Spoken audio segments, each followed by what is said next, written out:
And the Government Secondary Schools Sports Association officially opening its softball and baseball seasons at the Blue Hills Sporting Complex this week. In the junior girls division, the H.O. Nash Lions took down the C.H. Reeves Raptors 13-6, and the S.C. McPherson Sharks outlasted the D.W. Davis Royals 9-8. Like the junior girls, the Lions junior boys also put 13 runs on the board. They defeated the Raptors 13-3. After the Sharks, junior girls got a one-run victory over the Royals. The latter came back and returned the favor in the junior boys division. Their junior boys defeated the Sharks 6-5. In the senior girls division, the GHS Magic Phoenix defeated the Sierra Walker Knights 11-7, and the CC Sweeting Cobras got past the Antal Rogers High Timberwolves 13-12. The Knights senior boys blasted the Magic Phoenix 10-0 in their matchup, while the Timberwolves turned the tables on the Cobras, winning their boys game 8-1. More on the action in today's Guardian Sports section. That's sports, and that's the overnight. Time for your first look at weather.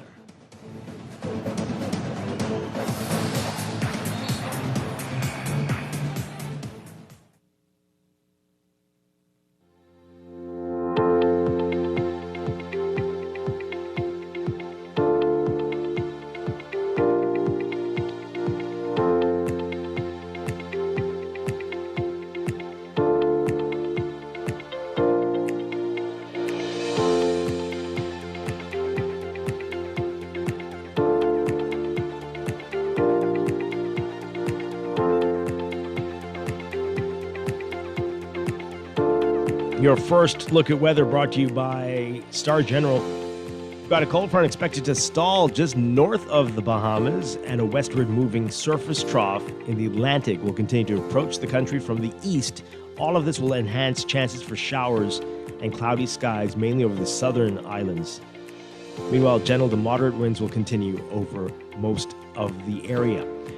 So, for today, that's going to mean a mix of sun and clouds, becoming mostly fair tonight for the extreme northern islands, including Grand Bahama, with a 10 to 20% chance of showers and possible offshore thunderstorms. Winds east to southeast at 10 knots or less. For the rest of the northwest Bahamas, including New Providence, we're looking at mostly sunny conditions today, becoming mostly fair tonight, less than a 10% chance of showers. Winds easterly at 10 to 15 knots. The Central Islands looking at a mix of sun and clouds as well today, with increasing cloudiness by this afternoon and partly cloudy conditions for the southeastern islands. Both areas looking at a 10 to 30% chance of showers, winds northeast to east at 10 to 15 knots, with occasional gusts in the Central Islands and higher gusts in the southeast Bahamas. Temperatures today, we're looking at highs around 82 Fahrenheit, 28 Celsius. Overnight lows tonight getting down to the low 60s for the northern half of the country, mid 60s for the central and central islands, and the mid to upper 60s, even close to 70 for the southeastern Bahamas. That's your first look at weather this morning. We'll have your extended outlook coming up in just a bit. This weather check brought to you by Star General, insurance made simple.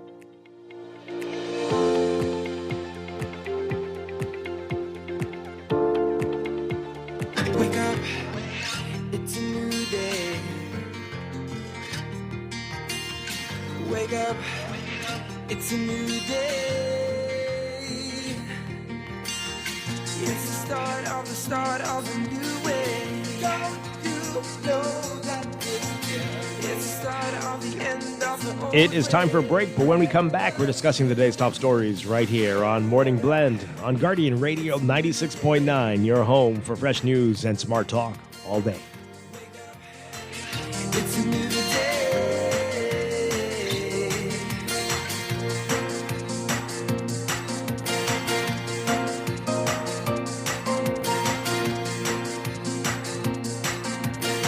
Looking to elevate your gadget game, or a tech trouble simply slowing you down? Escape to a world of innovation at Custom Computers, your go-to store for the latest cutting-edge tech. Whether you need to upgrade your life with the best from Apple and Windows, or your device needs a little TLC, the Custom Computers Know-How Store is the destination for unbeatable expertise and quality repairs. With 2 convenient locations, there's a Custom Computers near you on Patton Street in Palmdale and Caves Village, or call 396-1100. It's a milestone milestone celebration at Nassau Tile. Join us March 23rd through the 28th for our 96th anniversary sale. We're celebrating with 20% off store-wide. Plus, get 25% off select wood look and large format porcelain and 30% select 24 by 24 tiles. Visit our showroom on Dodgewell Street or call 322-2100. For every space, for every style, think Nassau Tile. At CFAL, we understand that a secure future is the greatest gift you can give your employees.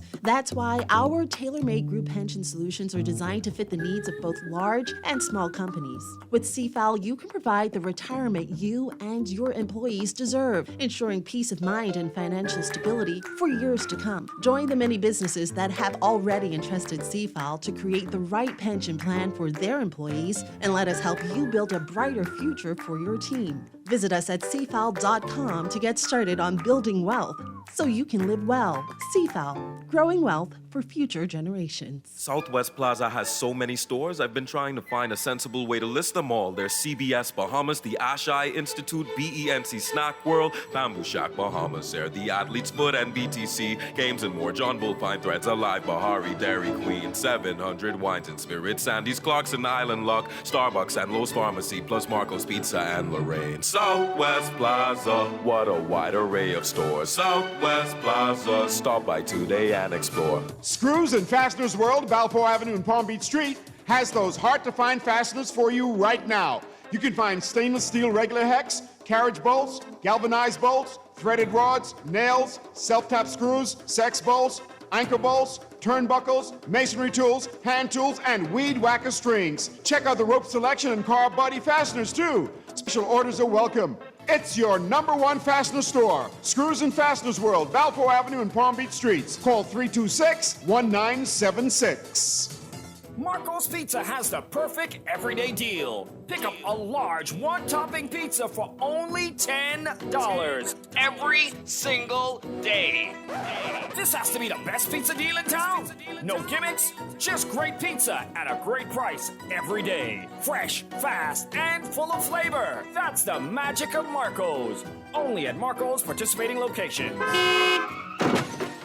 No one likes a fender bender. Oh, man. From a little scratch to a full mashup, NUA Insurance has got you covered with auto insurance tailored to fit your needs and budget. For affordable rates with on-site accident assistance, visit us online or in branch and just ask us. NUA Insurance. Ask us because we've got you covered. Every day in a busy world, we have to do so much. Bank with CIBC and get that personal touch. Share your ambitions, let us help your dreams come true. At CIBC, you're at the heart of all we do. We're on your side, we're listening, we know the way you feel. CIBC, ambitions made real. New roads and airports are connecting our islands. Energy reform is bringing electricity prices down, while young Bahamians are stepping up, gaining new skill, new opportunities. Respect for workers. Support for entrepreneurs. We're modernizing energy and infrastructure across our islands and preparing Bahamians to succeed in a new economy. Transformation is big. Take time. Let's choose progress. Paid for by the PLP. Wake up, it's a new day. Wake up, it's a new day. It's the start of a new way. Don't you know that it's the start of the end of the old way. Wake up. We are back with Morning Blend on Guardian Radio 96.9. Dwight Strachan with you. In a moment, Chester Robards will be joining us. We are streaming live on GuardianTalkRadio.com and on the Guardian Radio app for smart devices. We're also on your televisions on Cable Bahamas, Channel 969, and BTC Flow, Channel 612. You can tweet us at Morning Blend 969 or Facebook.com/MorningBlend969. Text us on the Guardian Radio text line powered by BTC 4224796. Standard text rate supply. Coming up in just a bit, we are going to be talking with the Minister of and Family Island Affairs. Clay Sweeting's going to be joining us in our 8 o'clock hour. That's going to go into our business hour. A whole lot to talk with him about this morning. That's coming up. But right now, let's get into what's in the news.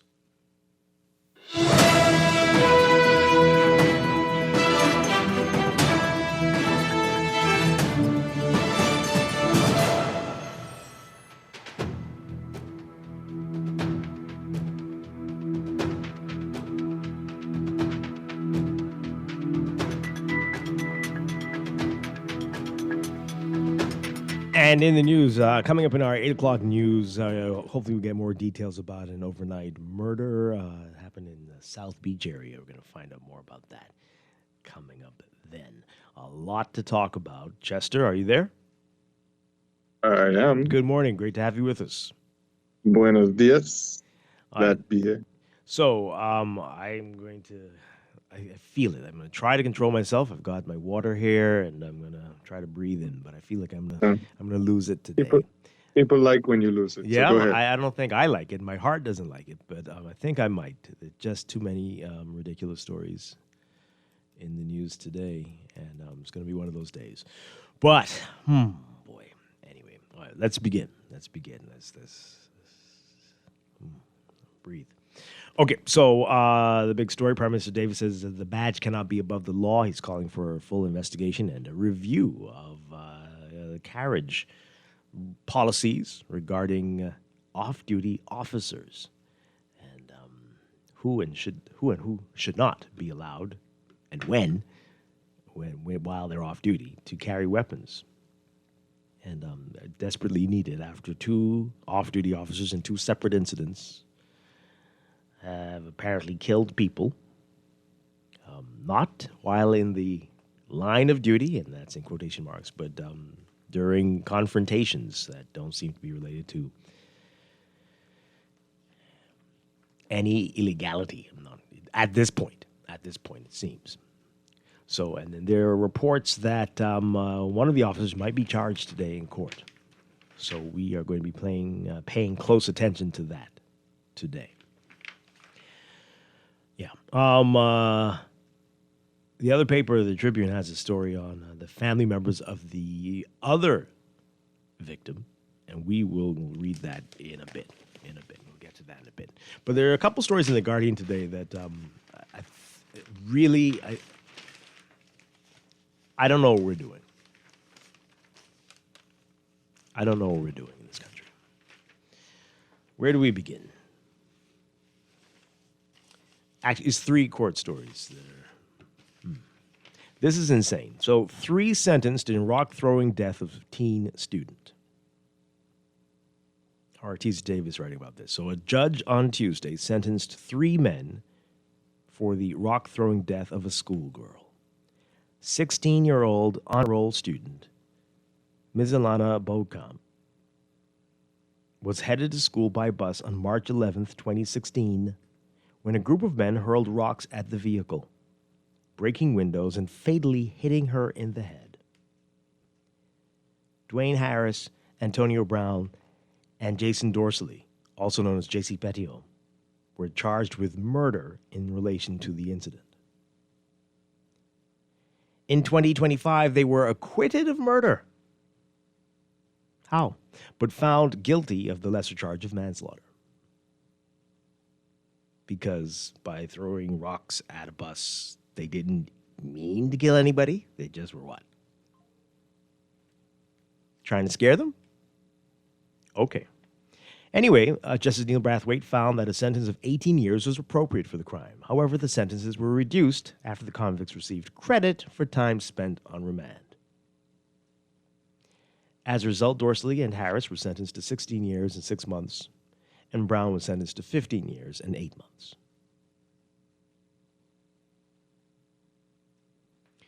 So I'm just curious. How do you all feel about that? I think...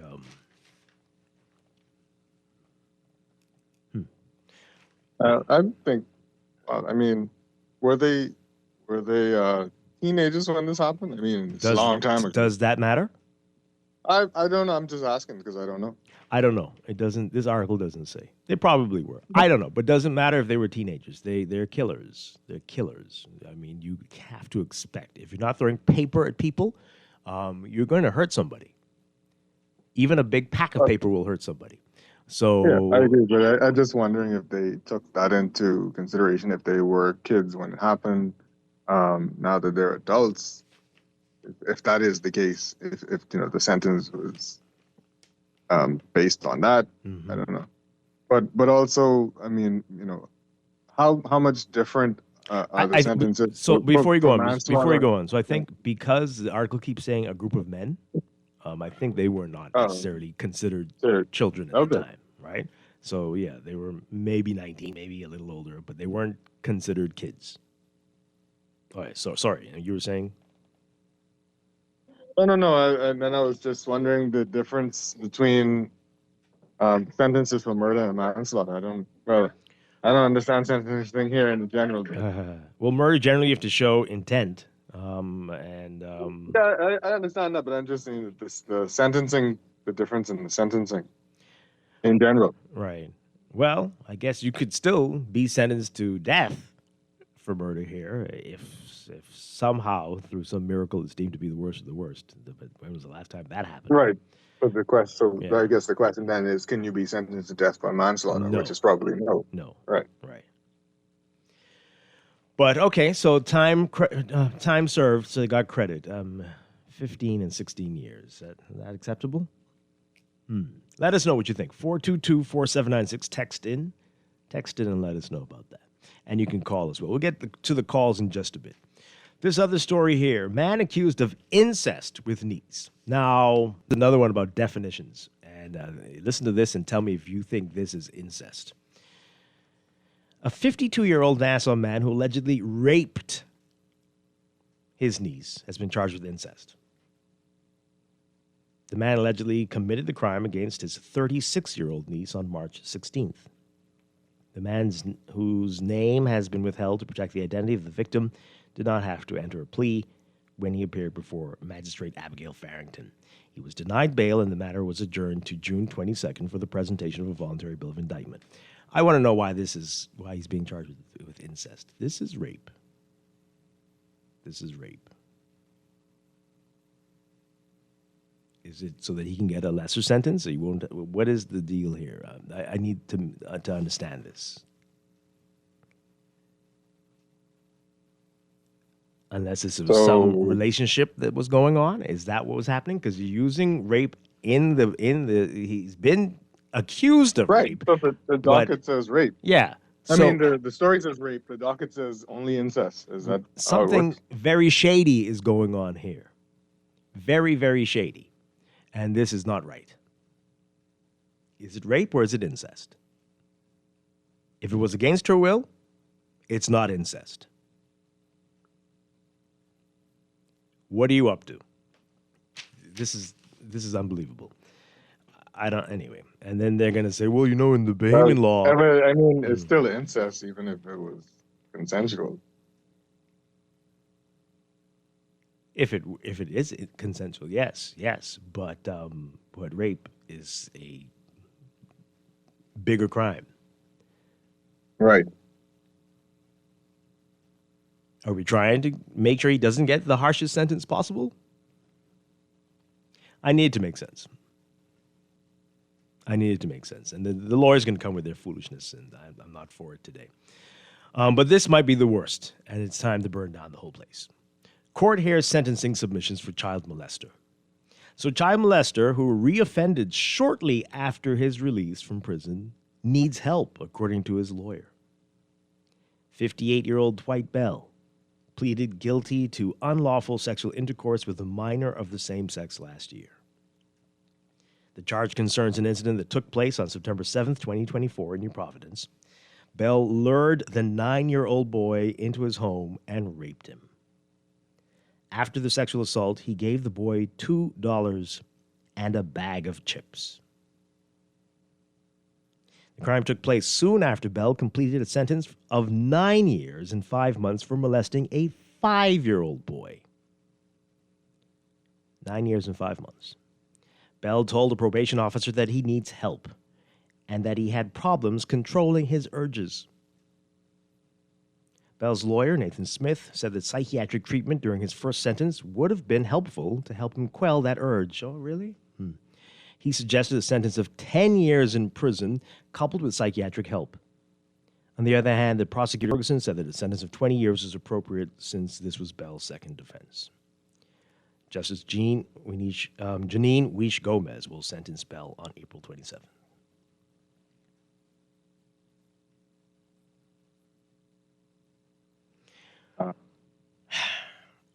Do we have chemical castration here? I'm thinking the same thing. It's either that or he needs to be put to sleep forever. Okay? And there's no playing around here because I have never heard of it. Have you ever heard of anybody who says, oh, I used to molest children when I was younger, but I'm better now. I don't do it anymore. I have no urges anymore. It doesn't happen. Don't even play around with it. This guy needs to go. I'm very serious. And if we don't do chemical castration, then it's time to end this one. And all these children, when they get older, I think they need to sue some people, especially the second boy. It's time. To take everything.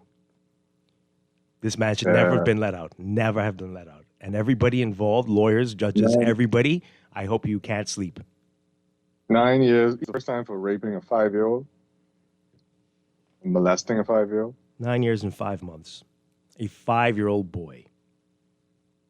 What was it also? These things aren't also considered kidnapping, or? I mean, where he lured the second boy. What does that mean? Did he know him? I mean, I guess maybe the story doesn't have all the details I need to give him life. This is madness. This is madness. I don't understand. Let's hear from you.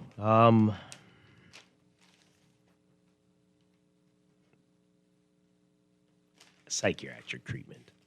Seriously? I hate to question the treatment of people who need psychiatric help around here, but they don't seem, the ones that go to prison don't seem to come out. You know, psychiatric treatment means medication. And for a lot of people, the medication can help. I don't know what the medication would be for suppressing the urge to rape little children. Like you said, chemical castration sounds like the type of medication. But other than that, and I don't want to take a chance. So you forgot to fill the prescription, and now, oh boy, he's on the loose again. Nah, not gonna work. Not gonna work. It's time to get serious. If he can't get life in prison, then that should be the end. And I know you've not heard me talk like this before, but this is getting outrageous. And there are tons of people taking advantage of this very weak system we have here.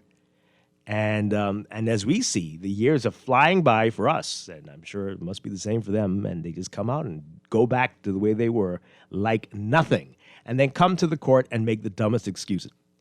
And you all fall for it. Yeah, we didn't mean to kill the girl. We were just throwing rocks for fun. Yeah, well, she's my niece, so, you know, it can't be rape. Ha, ha.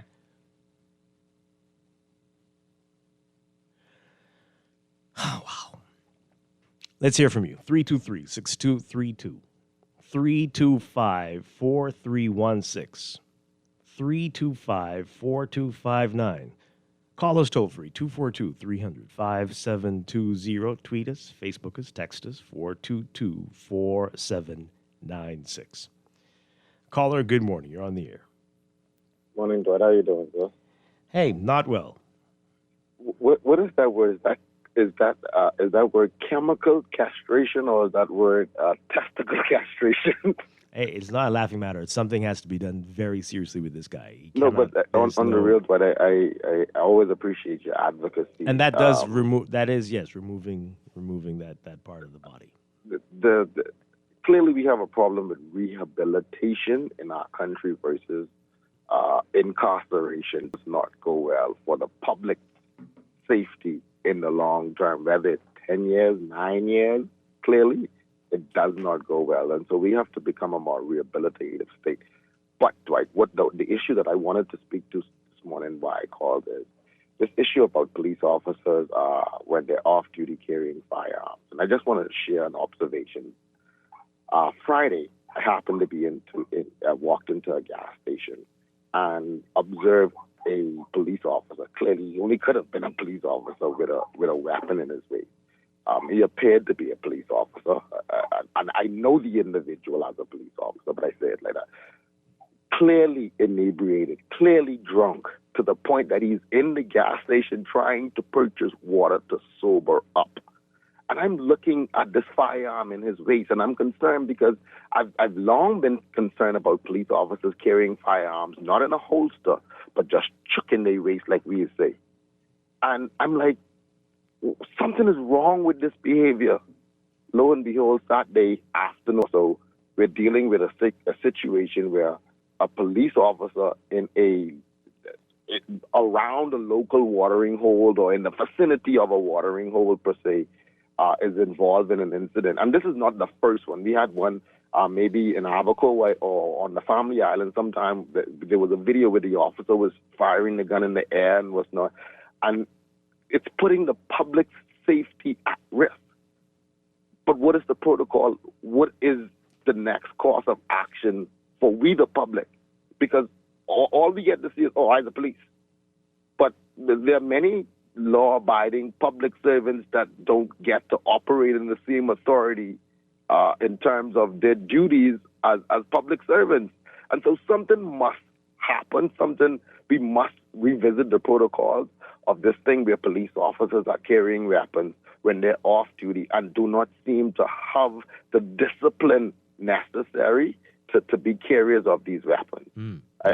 Something needs to be done with that, right? Just as well as something needs to be done of those that are persecuting these kinds of crimes against our children and society. I think there needs to be a very balanced approach if we're going to get beyond this as a country. We cannot continue to beat on the police chest or allow the police to beat on their chest like they themselves are not a contributing part of the problems that we have in our society. Yeah. Thank you very much. Very, very great points this morning. I'll take another call. Good morning, caller. You're on the air. Hi, good morning. You're live. Good morning, caller. You're live. Hey, good morning to both of you. Hi. Don't burn down the place yet, right? There's still hope. Still hope, man. But, when we look at statistics, the Bahamas is rating very, very high up there when it comes to safest place to visit. Unlike places like Cayman and Aruba and Anguilla, we kind of really not taking care of business when it comes to crime. You're kind of low. You're very low. Mm-hmm. Oh, I said, okay, so you heard that. That's better. Mm-hmm. I had access to a bus, and I used to drive a bus. Similar thing happened. It was worse than it is now. I can tell you now because I had to pay to pass South Beach every other trip. And plus, I had my bus broken up, and someone almost got killed. What do you mean by that? You had to pay who? I had to pay the gangs who were waiting right by the school. And why is my producer nodding? You've heard of this before? What? He never used to drive, maybe.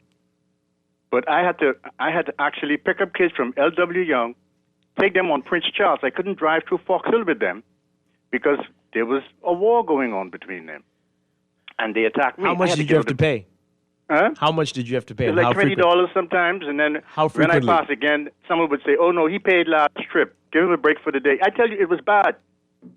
So I know how bad it was, but I do know that if I know, the authorities should have known about it, and they should be stepping up with this and ripping this right up, man. It's bad. But you see, we have a PM who would only address issues when a U.S. citizen is involved, and you could clearly see what's going on. If the police didn't kill a U.S. citizen, you wouldn't hear him. He'd have been quiet. But now that, Mr. Walker's going to walk in on him, he's trying to get something in the mix first. But, Dwight, I want you to look at something that's happening worldwide and take note of this. It's called poly-market bets. All right? It's happening at a very large scale, and persons are betting how much murders are going to happen in the Bahamas, things like that, and they're actually winning money on us being such an uncivilized place. Well, that's very serious if that is indeed happening, because we know what happens in sports. The athletes often take a fall or do whatever it is so somebody can win big and pay them off. So all that means is that we'll have more people trying to get to the number that somebody bet on.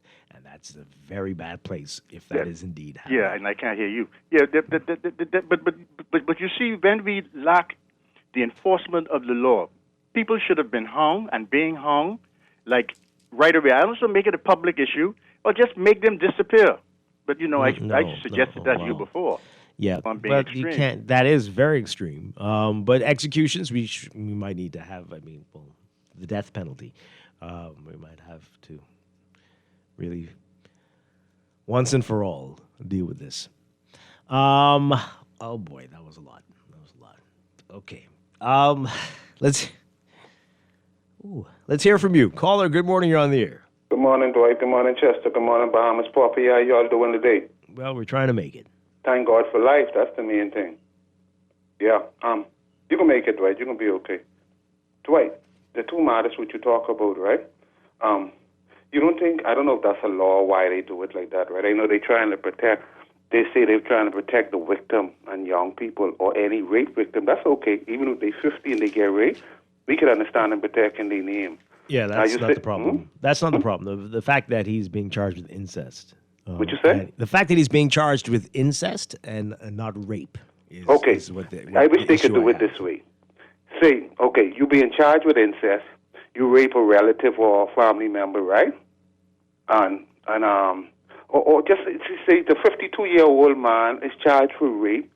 He raped a relative, a 36-year-old family member or a 36-year-old lady. But we need to know who the animal is. For too long, them uncles and these males and family members being either raping the little boys or raping the little girls. Them. You can imagine that he's 52. All kind of women out there. I mean, he could go and have a relationship or find a wife or find a girlfriend or some kind of agreement or something. A 36-year-old female. That's sad. She ain't no baby, and it's sad even if she was a baby, but that's a big woman. He still decided to do that. I think the punishment need to be serious with them. They don't need to be coming back out here. Then this next one, last name Bell, rape a child, spend 9 years and come back out and rape another child. He talking about he need therapy, or he lawyer saying he need therapy or counsel. I agree with what you say. You say castrated, cut it off, or castrate or medical, something like that. You said something has to be done. Something something need to be done. See, the first time when he raped, if he'd have given the cat nine tails, no, that would. But it's on the books, right? It's on the books. It's a law we have in the Bahamas, right? That's barbaric, and that won't create. Yeah, Dwight. And then what? Release him into society after he's served his time? I think it'll be more barbaric if he get back out and spending time, and someone use vigilante justice and kill him out here. If he'd get the cat nine tail, what's supposed to be a deterrent, he'd think twice on raping. Huh? That's not a deterrent. That's not what? No, that doesn't work like that. That's just Not be. They need to take that off the book, Dwight. There's a lot of things we need to get rid of, and a lot of things we we need to bring but back. We don't agree with that. We think we need this for these animals out here who raping and killing our little children. Them. They should have given the cat nine tail or cut it off or something. If you're going to do that to somebody, then you might as well just lock them up for life. Say it again? Okay, what's happening? Why are people saying they can't hear me? No, you're talking a little low in your voice in your throat. You need to bring your words to project your let me mouth see if to we can do the mic. mic. You see, I'm practically in the mic. You there now. Speak. All right, now it's feedback. But I'm saying that if you're going to be as barbaric as a cat of nine tails, you might as well just lock them up for life. There's no way that you can come back. Raping, coming, spending time, and coming back out and raping again. You need a good cut ass. Okay, this is not what I'm saying, but I hear you. All right, that is not going to solve anything. That's just more violence. That's just more violence. More violence. Let's take another call. Good morning, caller. You're on the air. It's better to put someone to sleep than to do all that. It really is. Caller, good morning. You're on the air. Yes, good morning, Dwight. Good morning, Chester. Hi. Yeah, Dwight, I appreciate your knowledge this morning and your zeal or impetus towards these type of scenarios, right? But like I say, sometimes I wish I had your number so I could just talk some things that I won't say on air, but I can, right?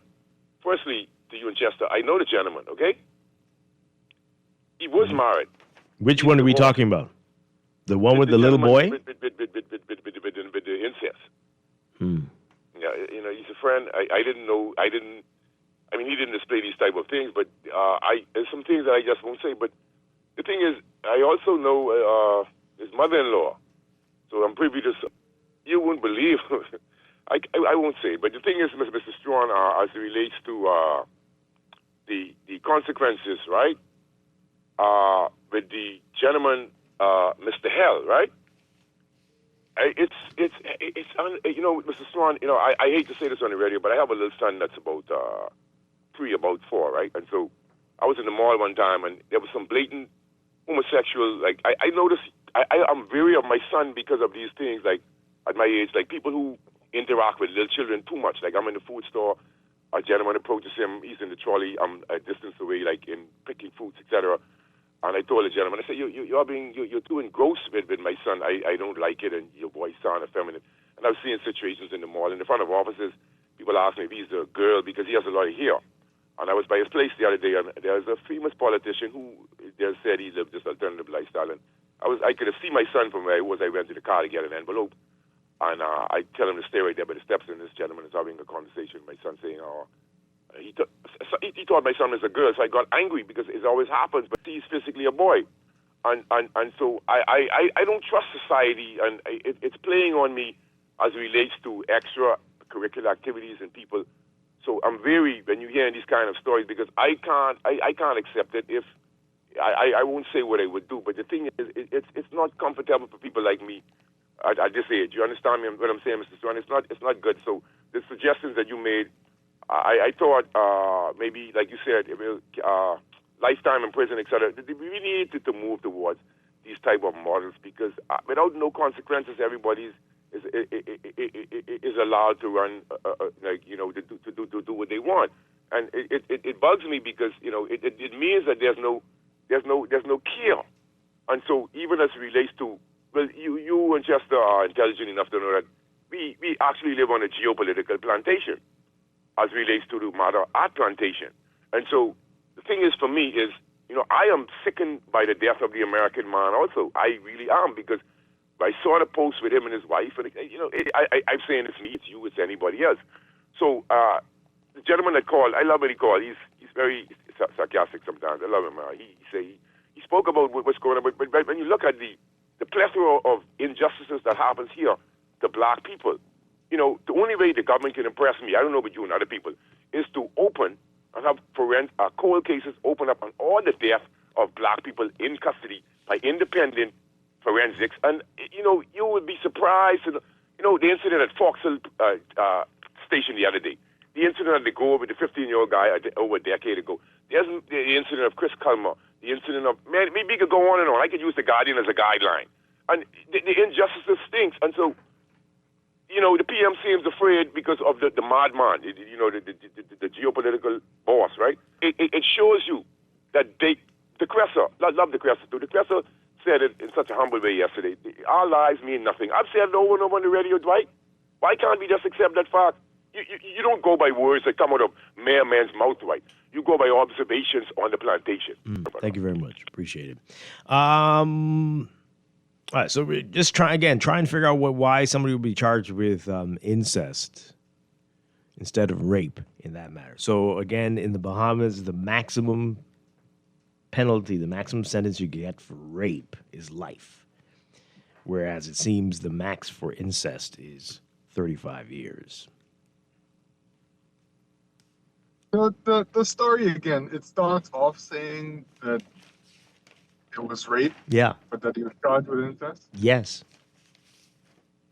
How could the story say rape if I mean, she is a relative. But come on, again, it's right, the different penalties for incest versus rape. Yeah, but I mean, even though she's a relative, it doesn't necessarily mean it's rape. But I'm saying the story started off with rape. Why didn't the charge We say rape? need it to make sense, and somebody needs to make it make sense to us. What's really going on here? What's really going on here? So a harsher sentence? Caller, good morning. You're on the air. Good morning, Dwight. Good morning. Hello. Hi. Good morning, Chester. Hey, we can hear you. We can hear you. Okay, Dwight. Mine. One thing you say, Nassau, the Bahamas, we just make good radio talk show coverage, but because from the time Morning Blend came in on the air, we was having issues like this, but like that's why I can keep saying to you that I believe crime in the country is actually industry, not known to the Bahamian people, because when you check how people are prosecuted and sentenced in this country, it appears that our judiciary is, it appears that they look out more for the criminal and they try to find how soon we can get them back inside. They're not prepared to put no fear in a next criminal doing the exact same thing, right? And I always say this to you, right? When we can see some people being afraid to commit crimes that they are being allowed to, get bail for and re-offend, right? The lawyer, the court's supposed to be a place when a criminal know that they're going there, they start to shiver, right? Because they know the consequences is what they can get. But not in our Bahamas. Our criminals go boldly to the court because they know the court is going to protect them as a criminal. Wow. Yeah. Thanks for the call. Okay, this text as we go to the break. This person says here, the guy who called about paying the gangs to pass through certain areas is telling the truth. Around the 90s, that was a real thing. At one point, they used to have plainclothes police riding on the bus to protect the bus drivers and their passengers. Also, the students used to get run over by the bus, too. Wow. Has it really stopped? Yeah? Okay. Well, at least that's something. My goodness. Unbelievable. Hey, we got to go to the news. We're going to pick this up on the other side and a whole lot more to talk about on this Wednesday. This is Morning Blend on Guardian Radio 96.9. Is it really the final Wednesday of March 2026? Wow. Stay with us, folks. Come on! Woo!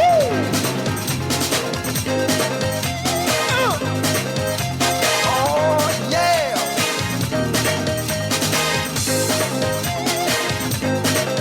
Yes! This is Guardian Radio 96.9 FM, streaming on GuardianTalkRadio.com and the Guardian Radio app, Nassau, Bahamas.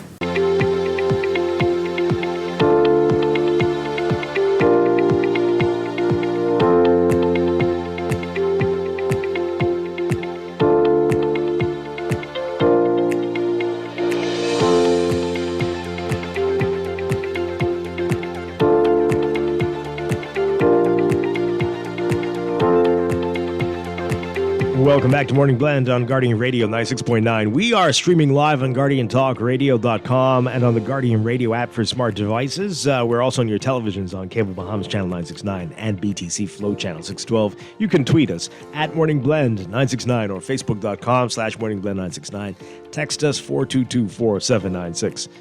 Standard text rate supply. And 818. It is time for another check of your weather for today, brought to you by Sherwin-Williams.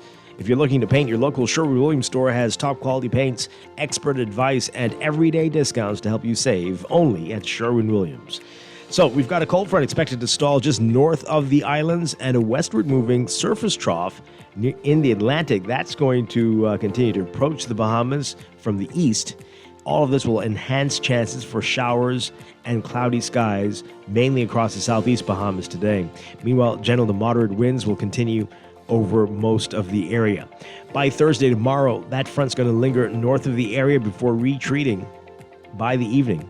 Meanwhile, an influx of moisture along with a westerly short wave moving over the country will contribute to higher likelihoods of thunderstorm activity through Friday as that surface trough pushes west of the island chain. So high pressure is going to rebound over the area heading into the weekend. By Sunday, another frontal boundary is expected to move into the northern islands, accompanied by gale force winds and dangerous marine conditions. So quite a bit of changes over the next few days. For today, though, there remains a moderate risk of rip currents for Atlantic waters. Swimmers in these areas are urged to exercise caution. So your forecast for today, we've got the extreme northern islands and the central Bahamas looking at a mix of sun and clouds, becoming mostly fair tonight for the extreme northern islands, but cloudy by this afternoon for the central islands. The northwest Bahamas, including New Providence, looking at mostly sunny conditions today, becoming mostly fair tonight, and partly cloudy conditions for the southeast Bahamas. Rain chances are low for the northern half of the country, only about 10 to 20% chance for the extreme northern islands, less than 10% chance for us in the northwest Bahamas, 10 to 30% chance for showers for the central and southeast Bahamas. Look for high temperatures across the area near 82 Fahrenheit, 28 Celsius. Overnight lows tonight getting down to for the northern islands, low to mid-60s for the central and northwest Bahamas, and mid to upper 60s for the southeast Bahamas. In your extended outlook for Thursday, tomorrow, partly sunny to sunny, turning mostly fair at night for the northern half of the country, but partly cloudy, becoming mostly fair at night, the central and southeast Bahamas. Elevated chances for most areas outside of the extreme northern Bahamas. And then by Friday, the northern half of the country seeing partly sunny conditions again, becoming mostly fair at night, but a mix of sun and clouds for the central and southeast Bahamas. Saturday, pretty much the same story. Some changes by Sunday, variably cloudy for all areas, a 20 to 40% chance of showers and thunderstorms. Winds gusting to gale force possible for the northern half of the country, actually for most areas by Sunday, heading into Monday. Weather Check. Weather Check also brought to you by BTC. Business owners in central New Providence, BTC is rolling out high-speed fiber broadband in your area. If your business needs faster, more reliable internet, now's the time to upgrade. Give them a call, 302-7700. And ask about their business broadband offers available for a limited time. BTC, powering your business forward.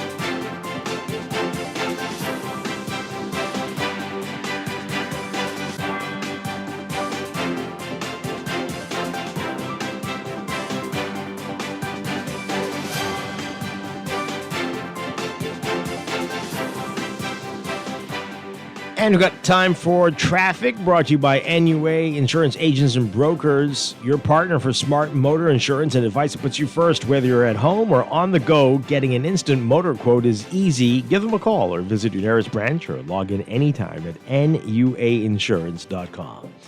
In your real-time traffic, we've got a number of hotspots to tell you about. Right now, we've got on Prince Charles Drive, very slow-moving traffic at the major intersections, but especially once you get closer to Beatrice Avenue, straight through into Robinson, you're going to see that heavy traffic all the way up to Marathon East-West Highway. And if you're trying to get to Robinson, you're going to be seeing some slow-moving traffic on Old Trail northbound and on Marathon. But Marathon's busy. Elsewhere, we've got Eastern Road, heavy traffic for you just east of Fox Hill and heading westbound, pretty much all the way up to Johnson Road. And some slow-moving traffic once you get west of Village Road on Shirley Street, straight up to Mackey Street this morning. Elsewhere, as usual, Independence Drive, heavy traffic both directions, but mainly eastbound right now between the roundabouts at Blue Hill and East Street. And Blue Hill Road is going to be busy for you from St. Vincent straight through to Carmichael, and especially once you get north of Soldier Road to that roundabout with Independence Drive, seeing some heavy traffic on the Tawny Williams Darling Highway side, eastbound to that roundabout with Blue Hill Road, and eastbound a bit farther west as you approach Bahamas Games Boulevard on Tawny Williams Darling Highway. Montebello Highway, as usual, very heavy traffic well south of the Fire Trail roundabout, straight up to that roundabout with Tawny Williams Darling Highway. And then at the Six-Legger roundabout, we've got a number of issues, multiple directions, eastbound on John F. Kennedy Drive and northbound on New Providence Highway. Placer Road not looking bad for you right now, but there is some slow-moving traffic on John F. Kennedy from pretty much the West Ridge roundabout. So good luck with that this morning. And as usual, West Bay Street, heavy traffic near the Saunders Beach roundabout with New Providence Highway and approaching Arawak Key and east of Arawak Key, heading into downtown near Nassau Street. Good luck. That's your real-time traffic and your Morning Blend traffic alert. Brought to you also by Kalina. Kalina has an important reminder, proof of full-time student enrollment for overage dependents for the spring 2026 semester is past due. Submit your verification documents via email at healthbenefits@kalina.com by March 31st to stay covered.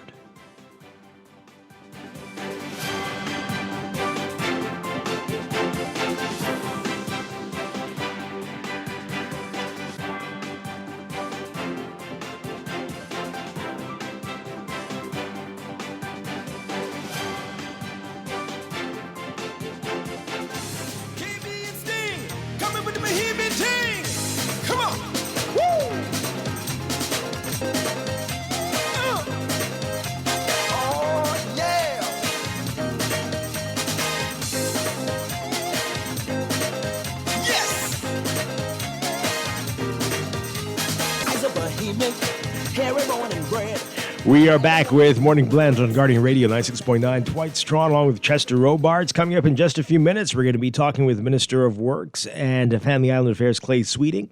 A lot to talk with him about in just a little bit of time, but we're going to have a great discussion this morning. That's coming up. And through your text messages from our earlier discussion, talking mainly about some of the very disturbing stories before our courts right now. And so let's get through your text messages and take our final few calls on this. This is a good text here. This could be it, Chester. Trying to figure out why that man was charged with incest instead of rape. And as he is accused of raping his niece, this might be a lawyer, but this is reasonable. And this is what we're asking for. Just clarification. Well, why would you do that? When we know that rape is all of them are horrible and serious, but the penalties for rape are much higher. So this person says, the story says that he was accused of rape and charged with incest. Maybe the prosecutors saw that it was hard to prove rape, but can prove a sexual act between the two family members occurred. All right, so that is reasonable. That could be it. That makes sense. It's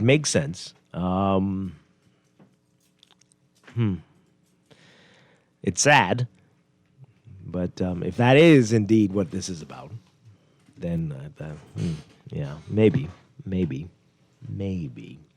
This texter says here, back to the other story about the lawyer who's claiming that his client has a problem and really needs rehabilitation. That's why he continues to reoffend, raping little children when he's out on the streets, and suggesting that he didn't get any rehabilitation when he was in jail when he first raped a 9-year-old. What was it? 5-year-old first, and then he raped a 9-year-old when he got out. This person says here there's no rehabilitation for pedophiles. No. Well, yeah, it seems to be quite a challenge. It seems to be quite a challenge. Wow. This person said here to prove incest and rape. Yes, another person saying that too. This is really, it's still heartbreaking that this is what you have to do to get a conviction. Yeah. Wow. I worked in an area several years ago where I had knowledge of the effectiveness of the cat o' nine tails. There was absolutely no record of a repeat offender after that punishment. I don't think the person wants to live anymore after that, though. I think that's so. If that's what you're trying to do, to basically kill the person, but keep them alive, then you administer that. You can't expect a whole human after you administer the cat o' nine tails, and that's why modern societies look down on something like that. Yeah. But that's what y'all like, I suspect. Torture. You like zombies. We have a lot of them on the streets of this island. Clearly, we're fine with it. But most modern torture is not the answer. Torture is not the answer. Okay, all right. Just make it Although I did say we should chemically castrate that man. Which seems... Is it torture? It might be helping him. He can't help himself. Right, he can't help himself, so he needs to be... Right. And we will protect our people from him. Yeah. So it's a little bit different.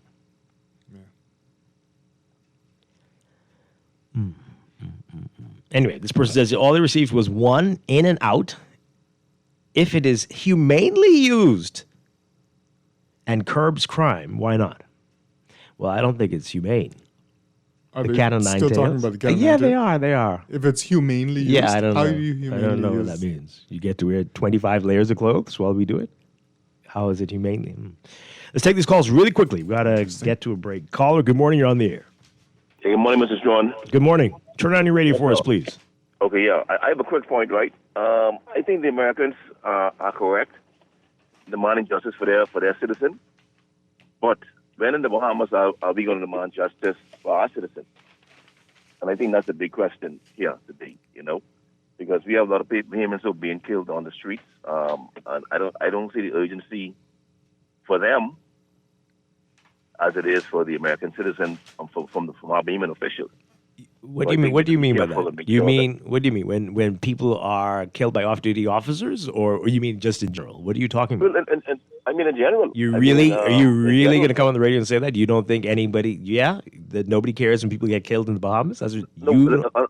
Understand what I'm saying, right? There have been persons killed in the Bahamas, even members, and you don't see the urgency with our officials in solving those crimes. I don't know what you're talking about. You know what I mean? The American citizen got killed, and very quickly you see that case. That case is going to be so accurate to say. Let's not allow passion to cause us to say foolishness. Come on. Now, if you want to say that you will hear statements from people who don't normally release statements on other matters, you could say that, because that's true. But there are tons of us every day bemoaning the state of crime in the country and violence every single day. There are whole organizations dedicated to tackling this. Whole organizations, many. So that's not fair. But again, if you want to say normally this person doesn't speak out on this, but they're talking on this one, that's a different story. That's a totally different story. Caller, good morning. You're on the air. Hi, are you there? Hi, good morning. We can hear you. Good morning. Hi, turn on your radio for us, please. Yeah, sorry about that. So, after what the last caller was saying, I kind of agree with what he's saying. There isn't an urgency to solve the case as quick as this case went by with the U.S. citizen. Which case? I guess saying anytime there's involvement Bahamians or locals, I haven't seen it Well, then that means you aren't paying attention. That's all. That means you're not paying attention.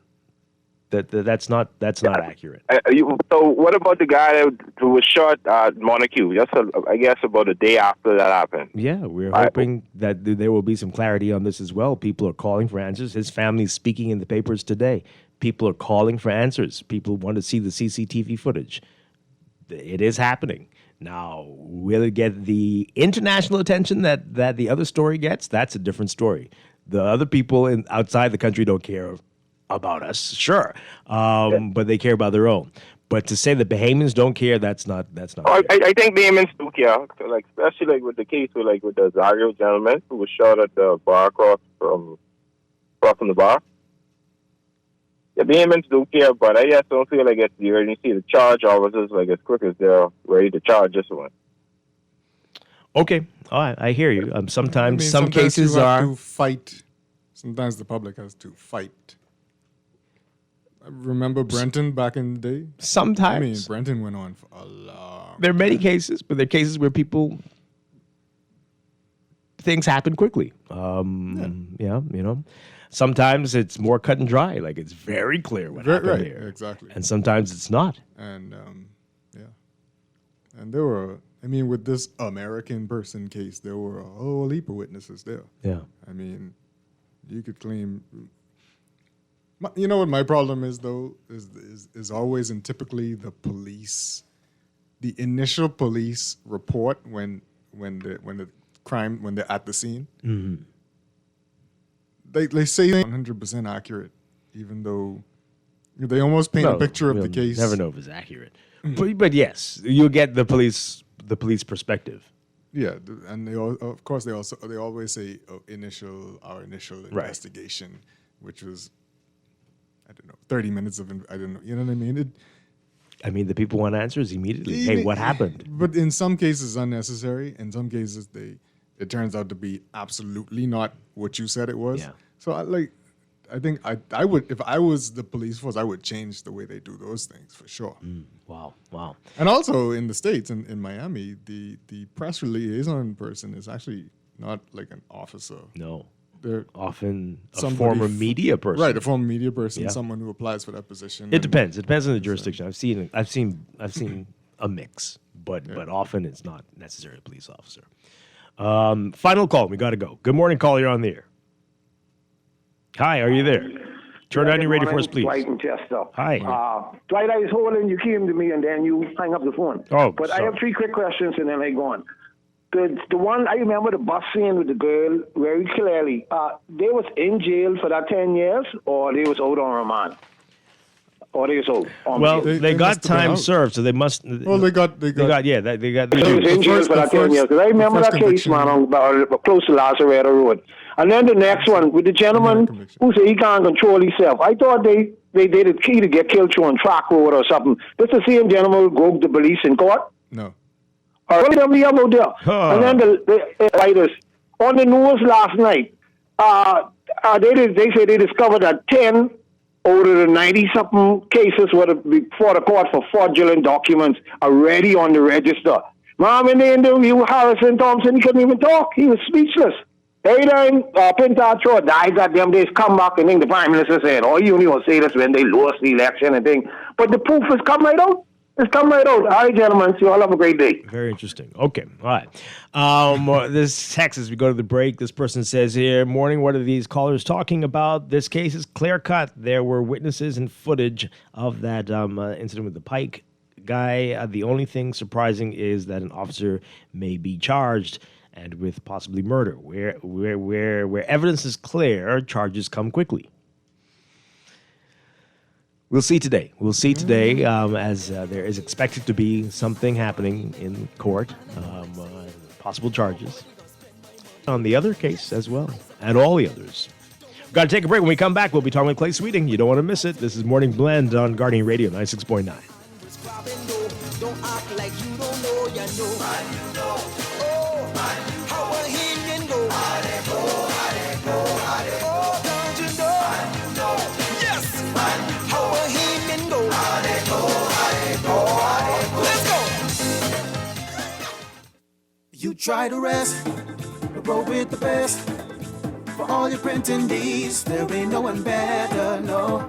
For posters and banners, magazines and flyers. For window decals, greeting cards and newsletters. No job too big and there's no job too small. You name it, we can print it.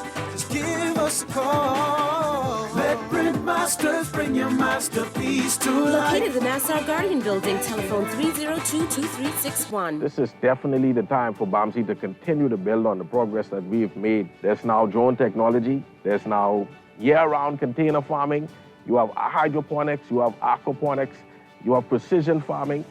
There have been record numbers of enrollments, record numbers of flat fishing certifications. We've had record enrollments in our online courses. Students from across the family of islands. Because in BAMSI, we are not just cultivating produce, we're cultivating producers. Paid for by PLP. Every day in a busy world, we have to do so much. Bank with CIBC and get that personal touch. Share your ambitions, let us help your dreams come true. At CIBC, you're at the heart of all we do.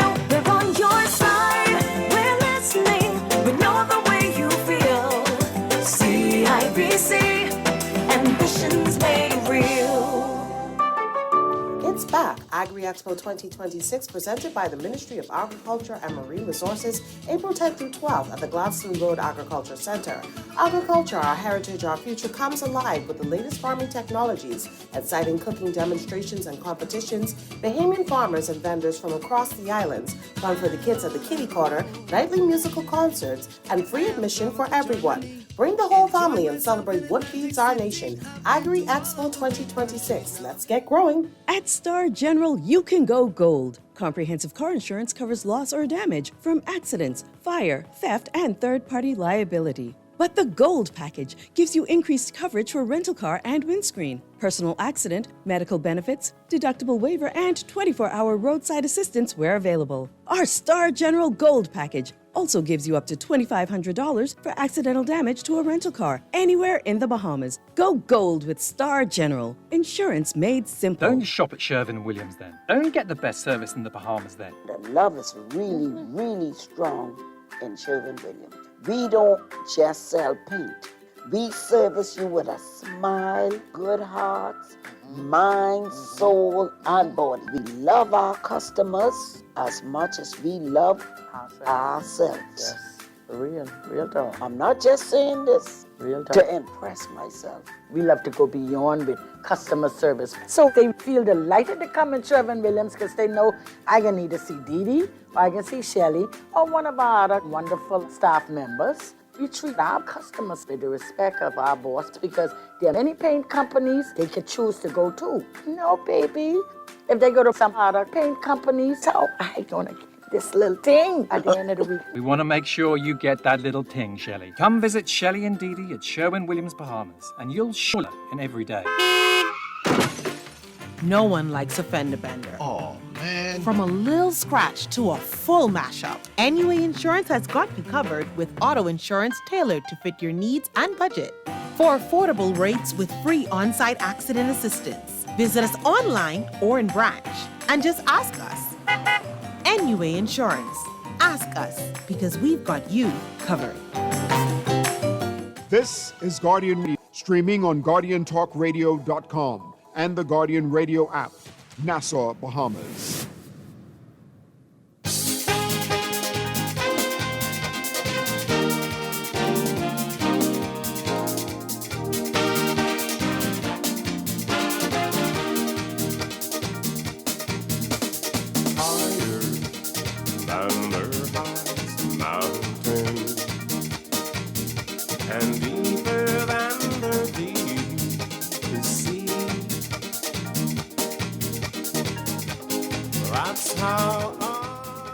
Welcome back to Morning Blend on Guardian Radio 96.9. We are streaming live on GuardianTalkRadio.com and on the Guardian Radio app for smart devices. Once again, I am Dwight Strachan along with Chester Robards, and we have our very special guest in studio this morning, Minister of Works and Family Island Affairs, Clay Sweeting.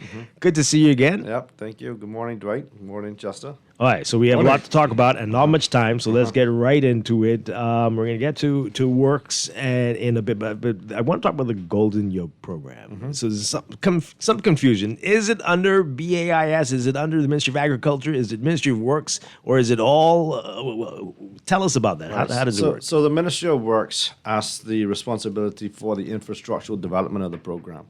And just like when a contractor builds your home, once it's complete, then you turn over the facility to BAIC with a special purpose vehicle that will be running and operating the Golden Yoke program. Okay, so we're still at that stage right now. Yeah, so we've come a long way. I know I've heard a few people make comments, Jack, and at nothing.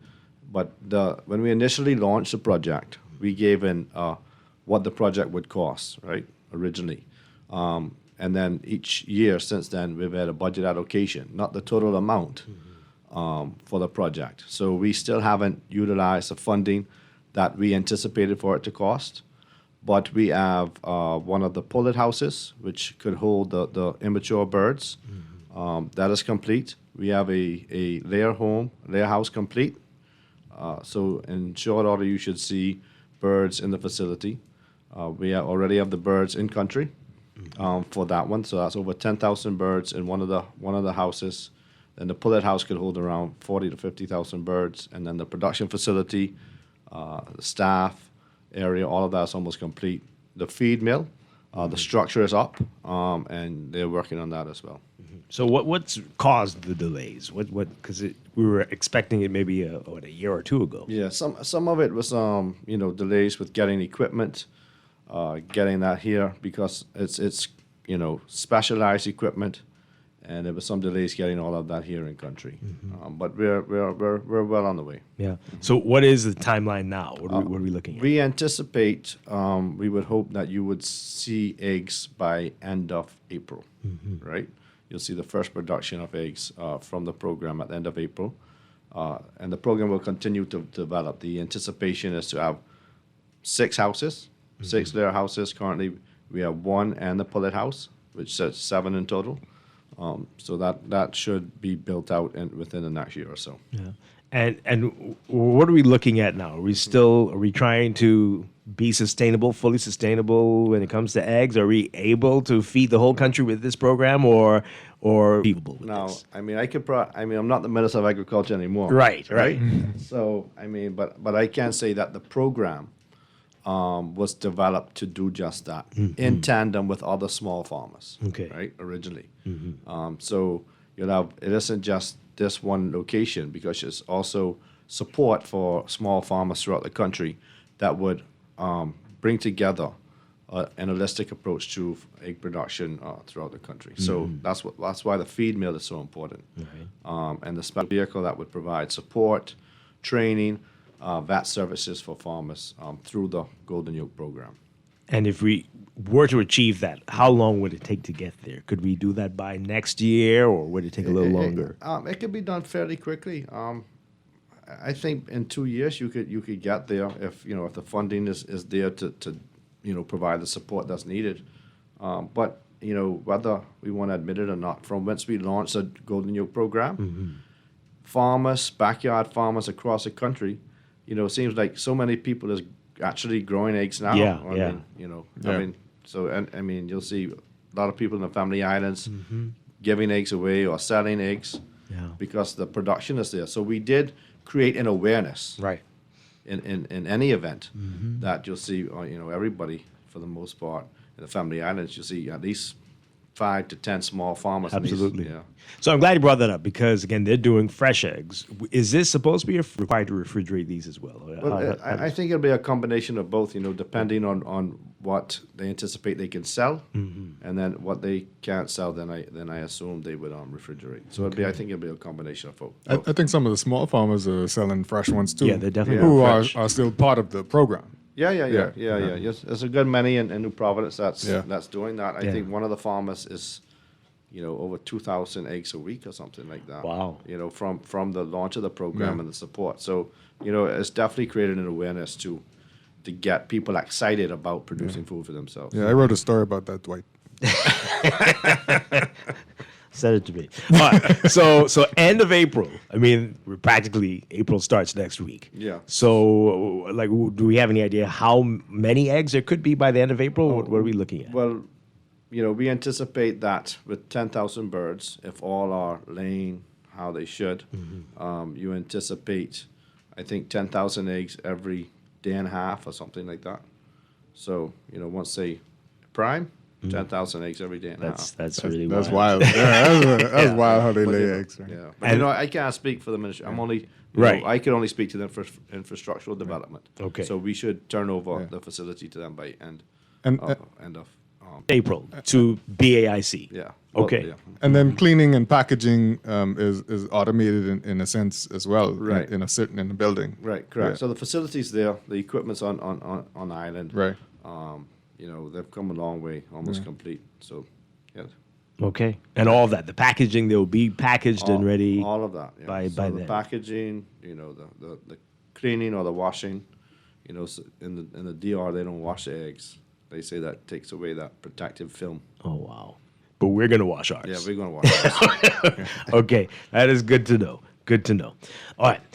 So let's get to your ministry. Works. It feels like it's been a rough year for roads here with potholes and people doing utility works and trenches and what's the reality out there? Is it just us who feels like there's been?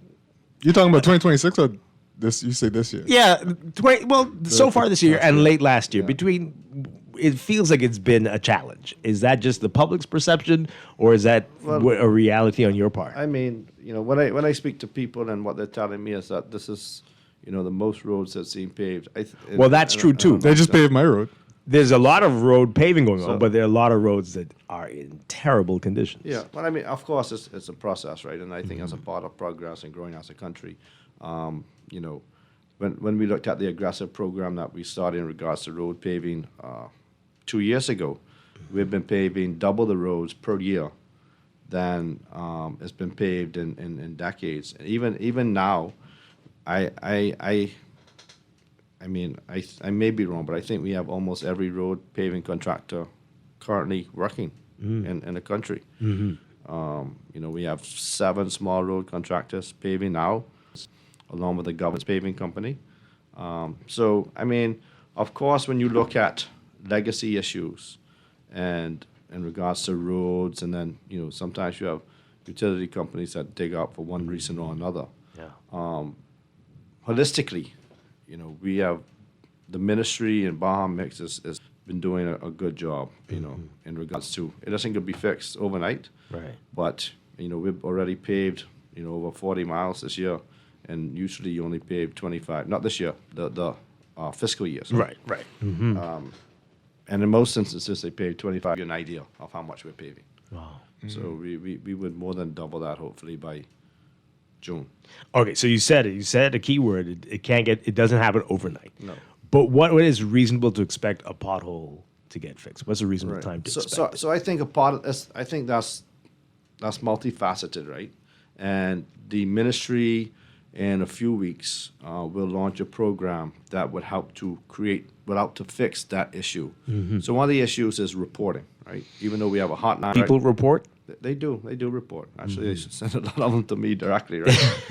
But we have had a young Bahamian, young talented Bahamian who has created a program that you'll be able to pin a pothole, right, in this program, and then you can hold the ministry accountable for how quick or how long it takes them to fix this pothole. Right? Pin it with your phone. Yeah, you pin it. It goes on the app, and then it sends that location to in theory, the idea is to send that location directly to the contractor who has responsibility for that zone. So we have 12 zones in New Providence, private contractors that patch the holes along with the ministry. So we have private contractors along with the ministry who works at patch holes.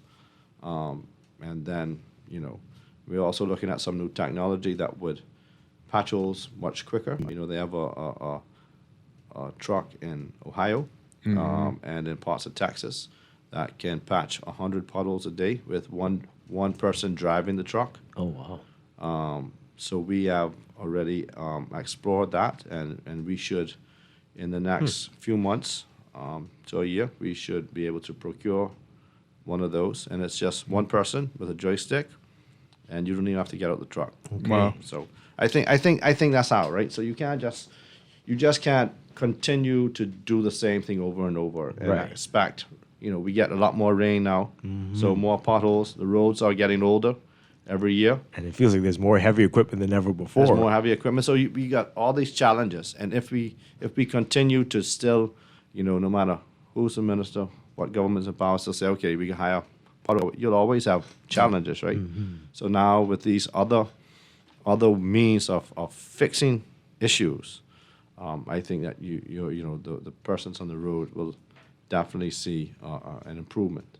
So when can we download the app, the Pin the Pothole app? Because I want that today. I need my commute is very interesting. So she's got to do some testing. Is it the Bahamian developed the app, or correct? Okay, that's great. Yeah, very impressive. I Yeah. mean, we have a lot of talent, you know, in this country. Yeah. You know, we don't always tap into it.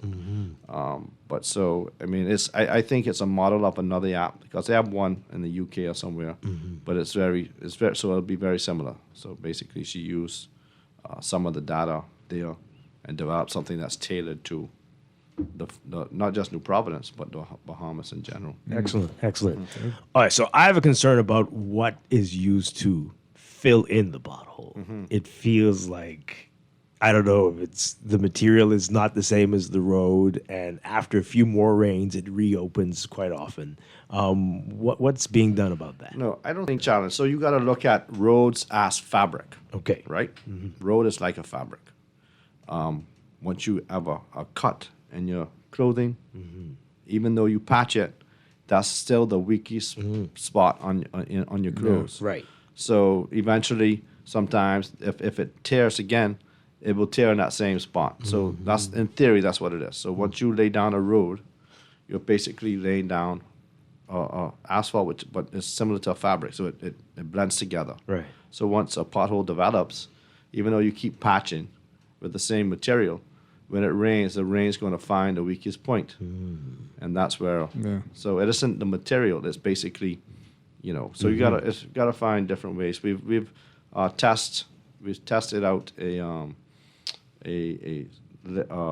material similar to ice and water shield, what you put on your roof for roads. Okay. So we have one of those tested West Bay Street by Island Lock, and it's been there for around 4 months, and the pothole hasn't redeveloped yet. Oh, wow. So you pothole and you put this layer on top, and you heat it and then leave it. And I drove past it a few days ago, and it's still Okay, excellent. So I imagine this becomes a little more expensive. Of course. So right. So then you gotta. Yeah. Is it cheaper to dig up the road to buy this material?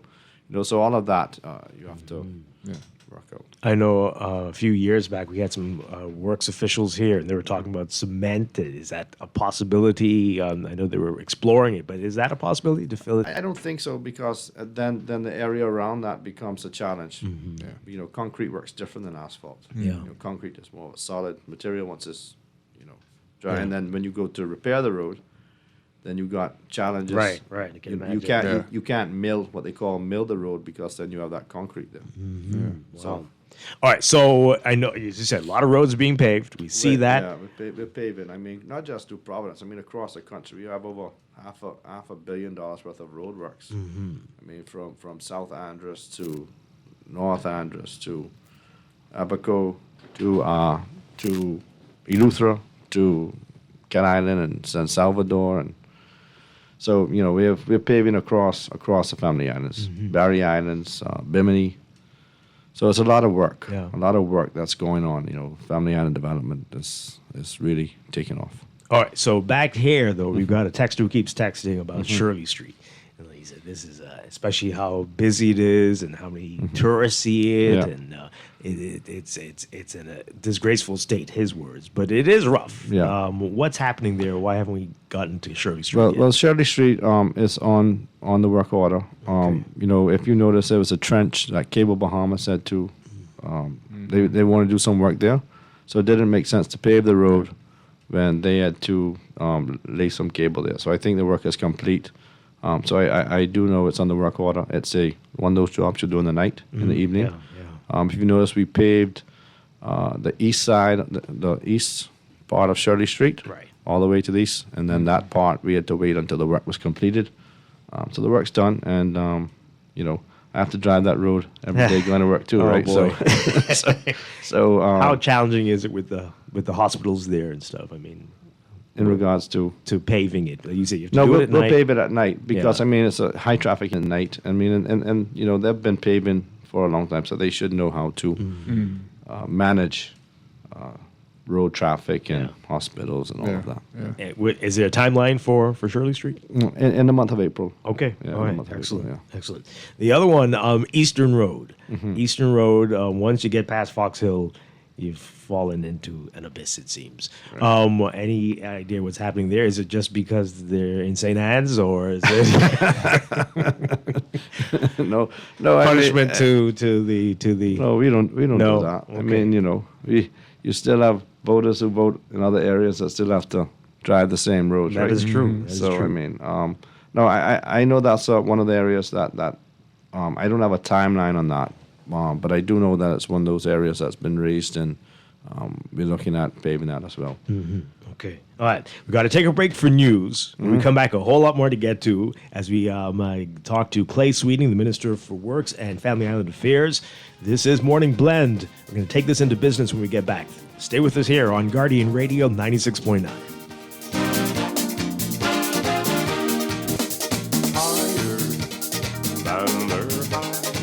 The following is a paid political message.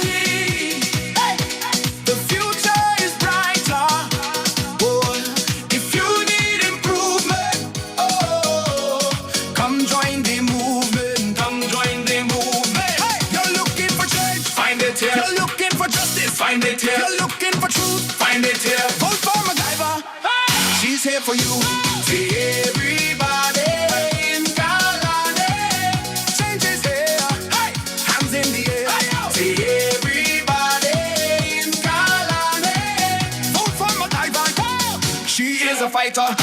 That was a paid political message. Struggling to find your financial rhythm?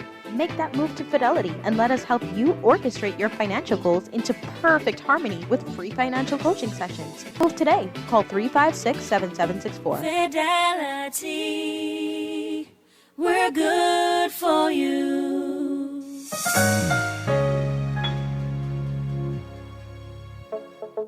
Tired of banks forcing you to use technology to bank the way they want you to? Your convenience is important.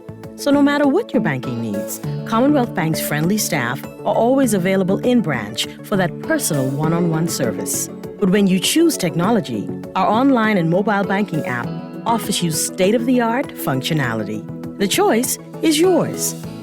Commonwealth Bank. Bank the way you want. Hey everyone, get ready for a night you won't forget. It's Z-Live's Far Back Friday Party with host Chicago Lang. Friday, March 27th, beginning at 7 p.m. Join us at Zapatilla Estate for a night of 80s and 90s music, dance, light bites, and refreshing drinks. Get your tickets at the Nassau Guardian between 10 a.m. and 5 p.m. Monday through Friday. $50 per person. Cash sales only.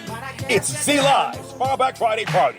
Real music, lots of fun, eats and drinks, and oh so cool vibes. See you there. In the world of business, technology is not a choice, it's a necessity. And for businesses that demand excellence, there's only one choice for unparalleled support and cutting-edge technology. Custom Computers. You have challenges and we have solutions. Computing, networking, storage, and printing for enterprises large and small, aligned with premium brands like HP, Microsoft, Konica Minolta, and more. Get tech done the right way with Custom Computers. Call the know-how team at 396-1101. This is Guardian Radio 96.9 FM, streaming on GuardianTalkRadio.com and the Guardian Radio app, Nassau, Bahamas. The views and opinions of the hosts and guests are their own and do not necessarily reflect the views of the management and staff of Guardian Radio. Wake up, it's a new day. Wake up, it's a new day.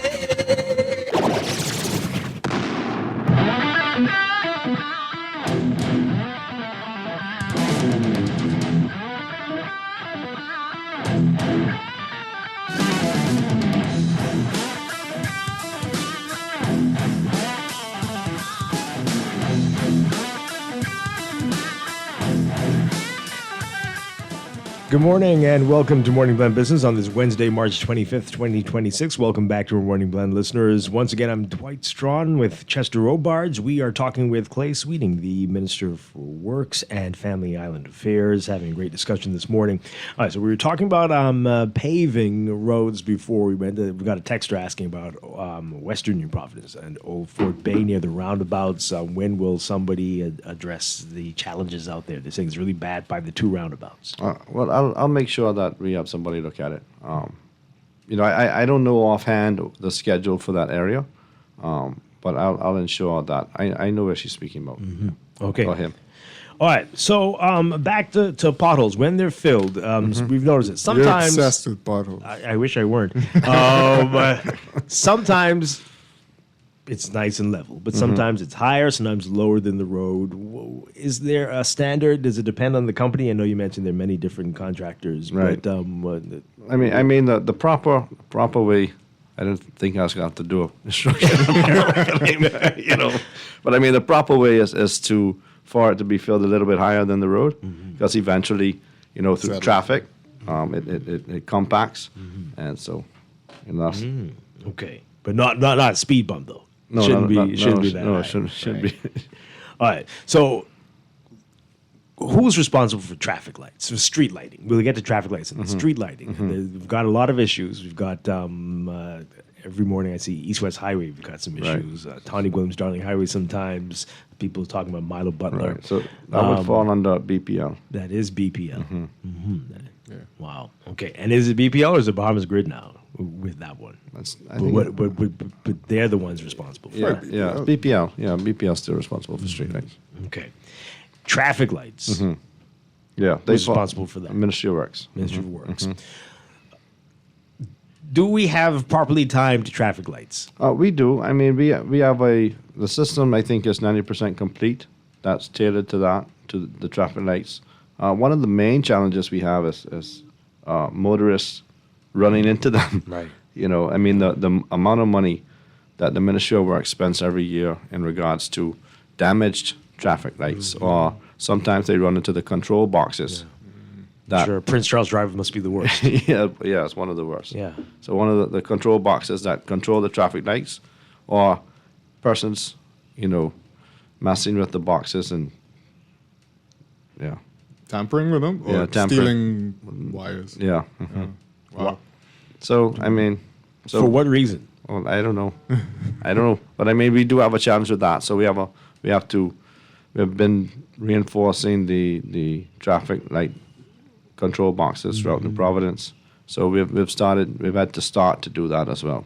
I gotta ask you now, because this comes up sometimes, but do you go after motorists who have insurance and make them pay for the repairs? I know If they're that found gets to be expensive. at fault. Yeah, they find, so it starts with a police report. Yeah. Right, and then if the police finds them at fault, then we do if and then sometimes you don't know who's vandalizing either.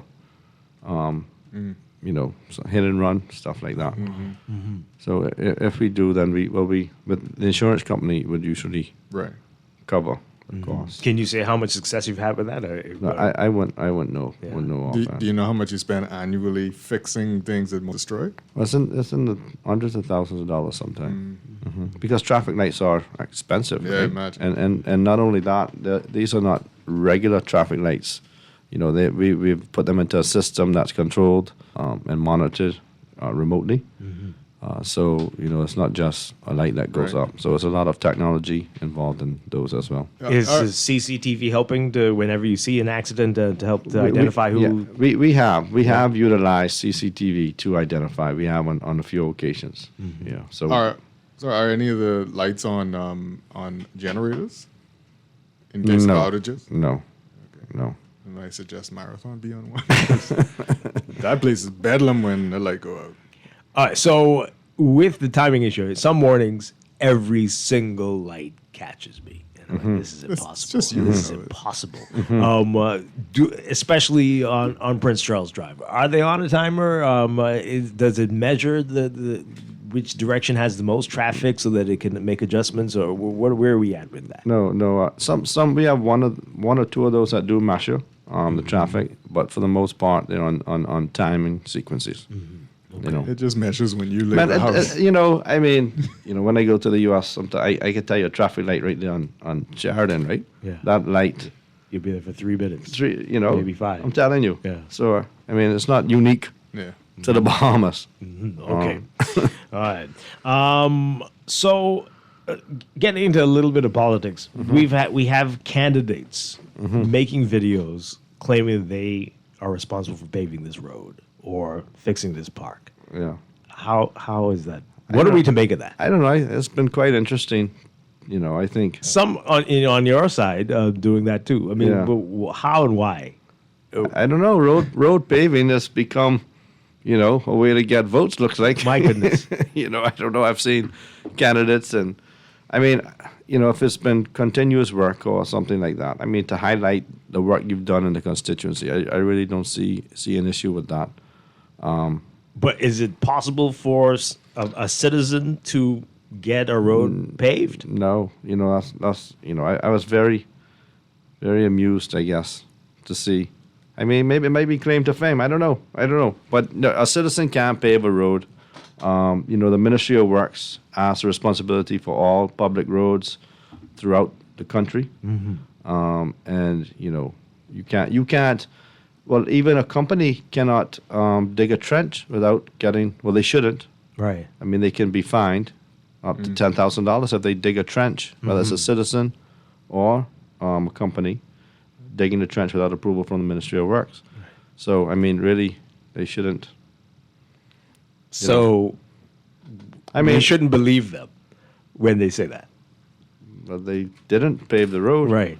I could say that. I mean, and that's quite a costly exercise. Mm-hmm. I mean, if you're looking at $800,000 a mile, they've done well in life if they could afford to if they could afford to pave a mile of road. But you have some that's a lot of MPs who's agitated for better better roads in their constituencies, and I don't see an issue with them highlighting their agitation to make their lives better for the people that live in their constituency.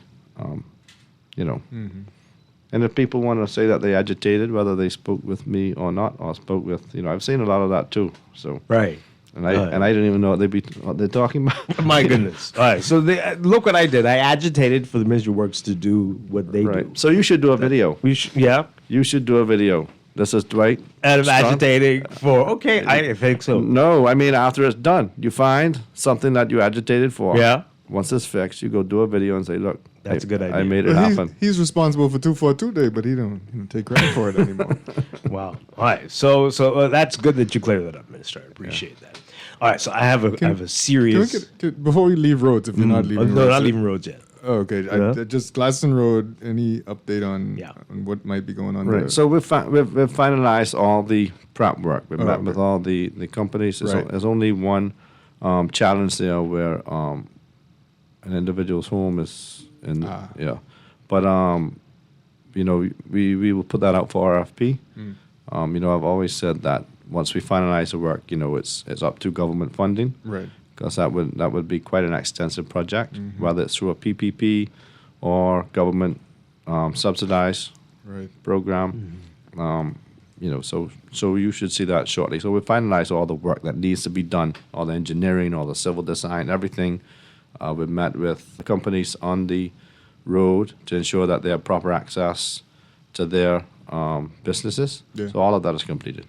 Any idea how you're going to address that roundabout at JFK and Palmer Boulevard and Gladstone Road? Right. Which might be one of the worst in the whole country.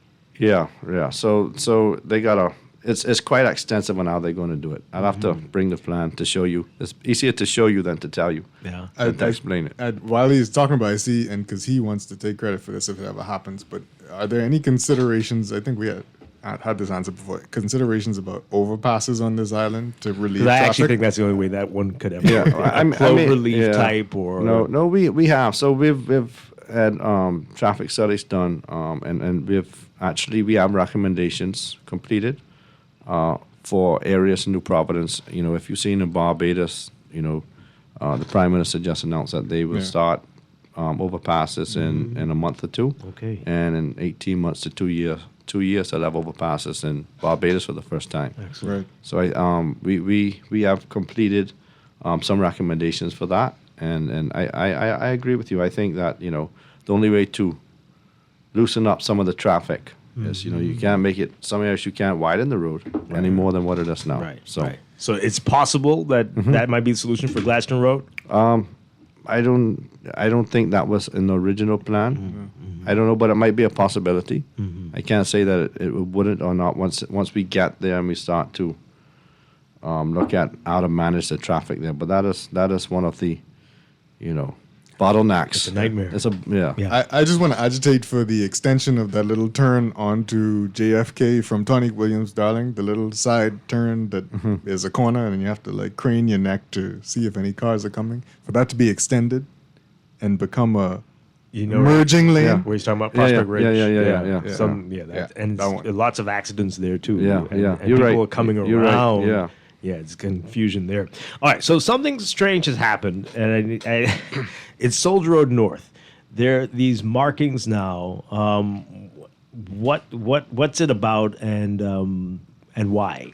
Do you know what I'm talking about? What do you mean, the rumble strips? Is that what that is? Okay, rumble strips, but it's a very long way. I don't think there's any schools in the area. So why are they there? So rumble strips are utilized to notify drivers to slow down, right? So in areas that wouldn't be conducive to have speed bumps, right? You put what they call rumble strips, and in theory, it should notify a vehicle or a person driving a vehicle that once you hit these rumble strips to slow down have some caution because of one reason or another. So they're put mainly on areas that you wouldn't, main thoroughfares that you want persons to slow down in this portion of the thoroughfare, and where speed bumps wouldn't be conducive. Okay, all right. These aren't quite rumble strips, but on Western Road, there's a stretch where they're these plastic speed bumps. What was that? Who Through did the that? residential area. Is that approved? Was that approved? They're very high. They're very high. Yeah, I would have to look into that. I don't drive. I don't drive in the West. Oh. Yeah, and it's like about a mile or two stretch. But if they're put on the road like that, they would not have been installed by the Ministry of Works because they use asphalt to install speed bumps, not the plastic. They're bolted down, right? Yeah, they're bolted down. Yeah, they definitely don't move if a car goes Right. over. Yeah, I've seen them in the Family Islands, in one or two locations. So I know citizens just taking it upon themselves to do this? I would hope not. I will have it investigated. It's just very odd. They should have just decided that they would go put speed bumps down. If the ministry. It seems some people around here just make decisions. Yeah, it's crazy. It is crazy. Yeah. It is crazy. So if you find out that somebody took it upon themselves to do that, what does the ministry do? Well, they would take them up. That would be the first instance. And then if it's an area that needs speed bumps, they would assess it and then possibly, That was my next question. Can you request speed bumps through a corner if you think that it's needed and just talk to the ministry? Yeah, you can, but I've found what we try to do is get petitions signed. Okay. So that persons in the community, at least a majority, are on one accord because, one person could want speed bumps and then the rest of the community doesn't. Right. Then you install speed, take them up because of an outcry. Yikes. So you would want the support of that community Right. to do that. But you wouldn't put speed bumps on a major thoroughfare, even though Western Road is not like heavily trafficked, but No. it's a main road though. No, you'd put rumble strips in most instances. Yeah. Or traffic calming meshes, flashing lights, or something like that. If it's an area where pedestrians cross, because we do have requests for speed bumps on the main thoroughfare, like some areas if if there's a restaurant there, right? The restaurant owner might request it, but we haven't made that a way of traffic calming meshes on highways. Prince Charles Drive might need some traffic calming measures. Oh my goodness! Wow. Okay. So I saw a video from the Ministry of Works about the realignment of West Bay Street, where there's been that flooding. Yeah. Explain to us what's going to be happening there and when we can expect that to happen. They've started the work already. So They've cleared some land. They cleared some land. They got to put in the infrastructure.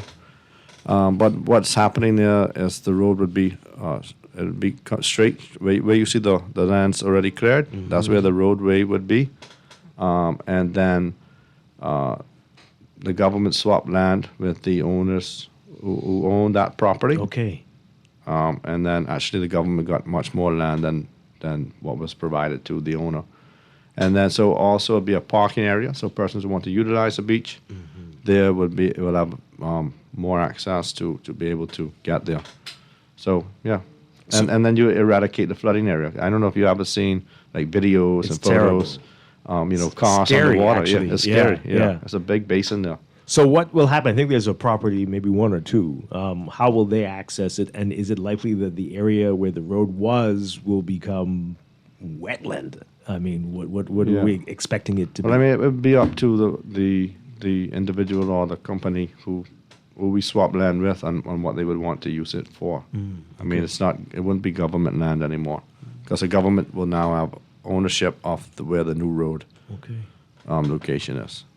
Okay. So it works out for everybody. Yeah. And again, when are we expecting the road to be? I anticipate within a year, I think that should be finished. I mean, there isn't that much work there that needs to be done.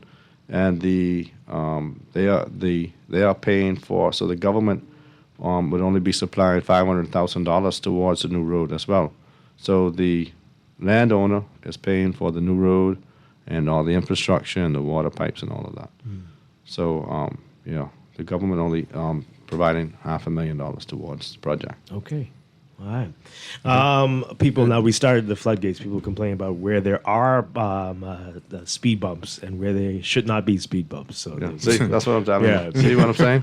And they're talking about a neighborhood I know, and they're complaining about the speed bumps there, but I don't really have an issue with it. But Right. interesting. See? Yeah. See? Yeah. It's Just go slow, bro. Yeah. Oh, wow. Wow.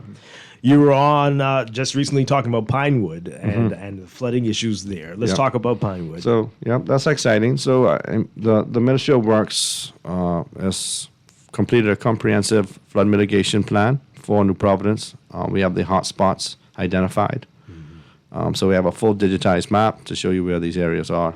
Pinewood would be the second of communities to have what they call lift stations, which basically works in theory like a boat pump with the float switch. When the water reaches a certain level, the pump kicks in and the water pumps to whether it's 600 feet below the surface or if it's a tank or whether it's, a ravine or canal, whatever.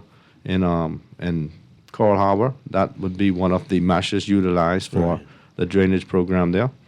So it's exciting, finally started to address some of these flood zones throughout New Providence. Is it installed already? No, okay. we just started. So, we just started to utilize this. So it hasn't been used in the country before. Oh, okay. Not for government. It's been used, but it's been used for sewage meshes. Like if a building is below, you need to pump the sewage into the line. But now we're going to use it for flood mitigation. Right. So in Coral Harbor, it'll be. I think they probably started to do some of the work in regards to that installation there in Coral Harbor. The other day when it rained, for the first time in a long time, persons were able to drive the road. Yeah, I know some residents who were very, very happy about that. So, again, the timeline with Pinewood, what are we expecting? Once they start the work, you should see it finalized in probably a year, right? 12 months. From now? Yeah. Yeah, okay. So the contract's been signed, it's been awarded. It's a Bahamian company, and you'll see the work start in a few weeks. Yeah. I want to talk about shanty towns as we're winding down with time. There have been some complaints that on some of the family islands that once these areas are cleared, that people just move to other spots. What can you tell us about that and how we're looking with the demolition of shanty towns right now?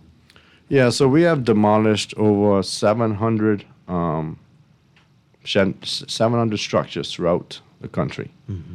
And we have provided notices to another 200 currently in Andros, in New Providence as well, in the well fields.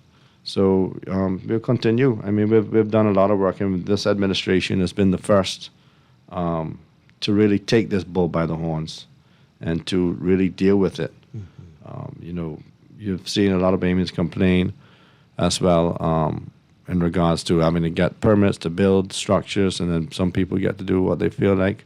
So we've really taken an aggressive approach to that. Yeah.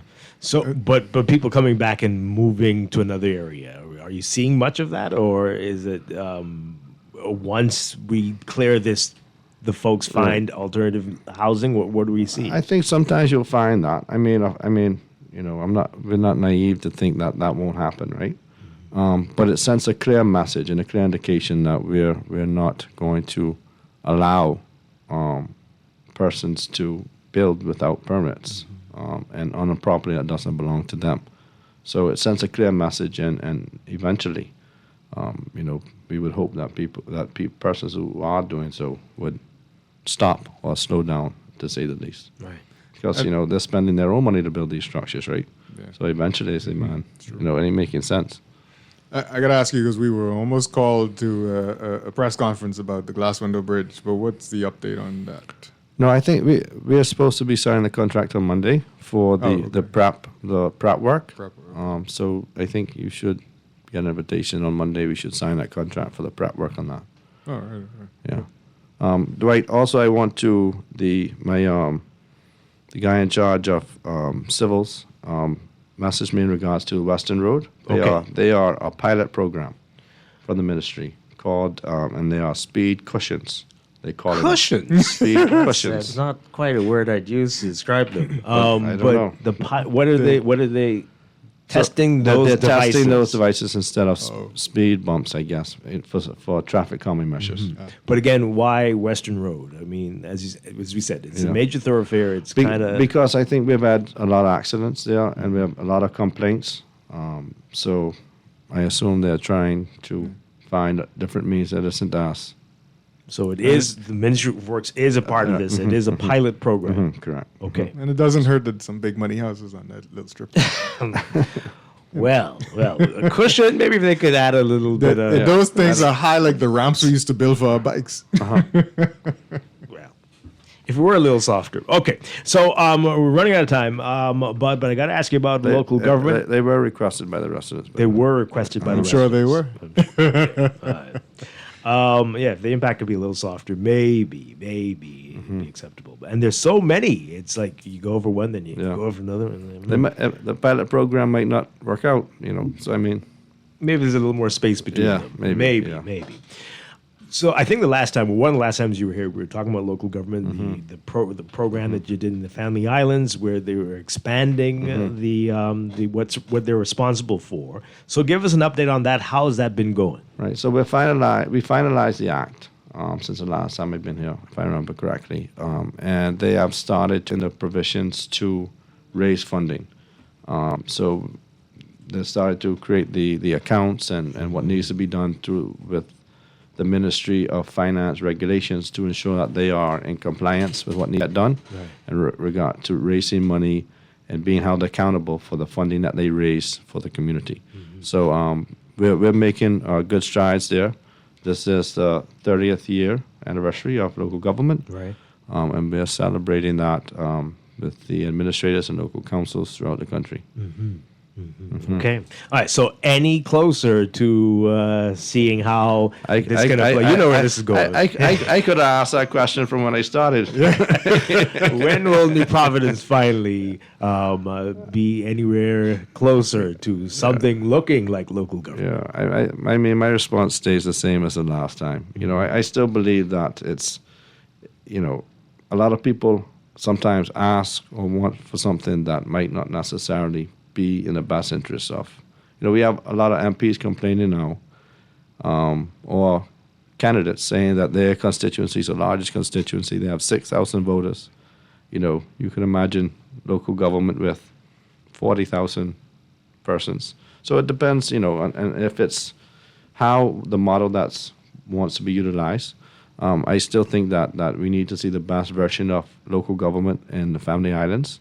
That is conducive and works out most of the challenges. I still think it's a growing department, and we need to ensure that it makes sense, right?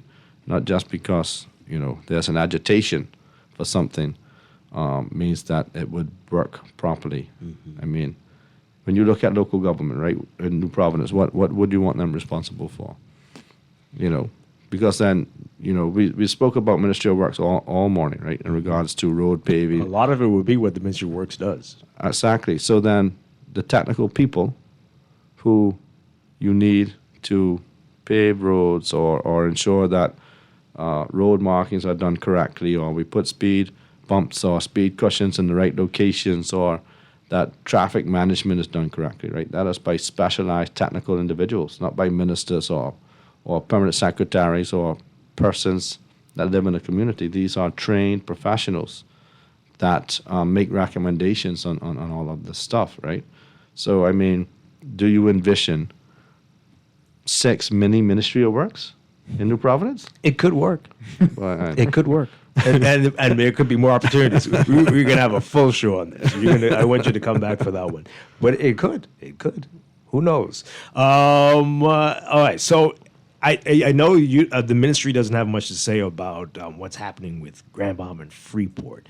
But Is that a part of the consideration on how Freeport should be managed, that it should be the ultimate local government as opposed to a company, but there would be elected officials making the decisions to run the city? Is that is that where this administration is heading? What would be the plan for the way forward for Freeport Lucaya?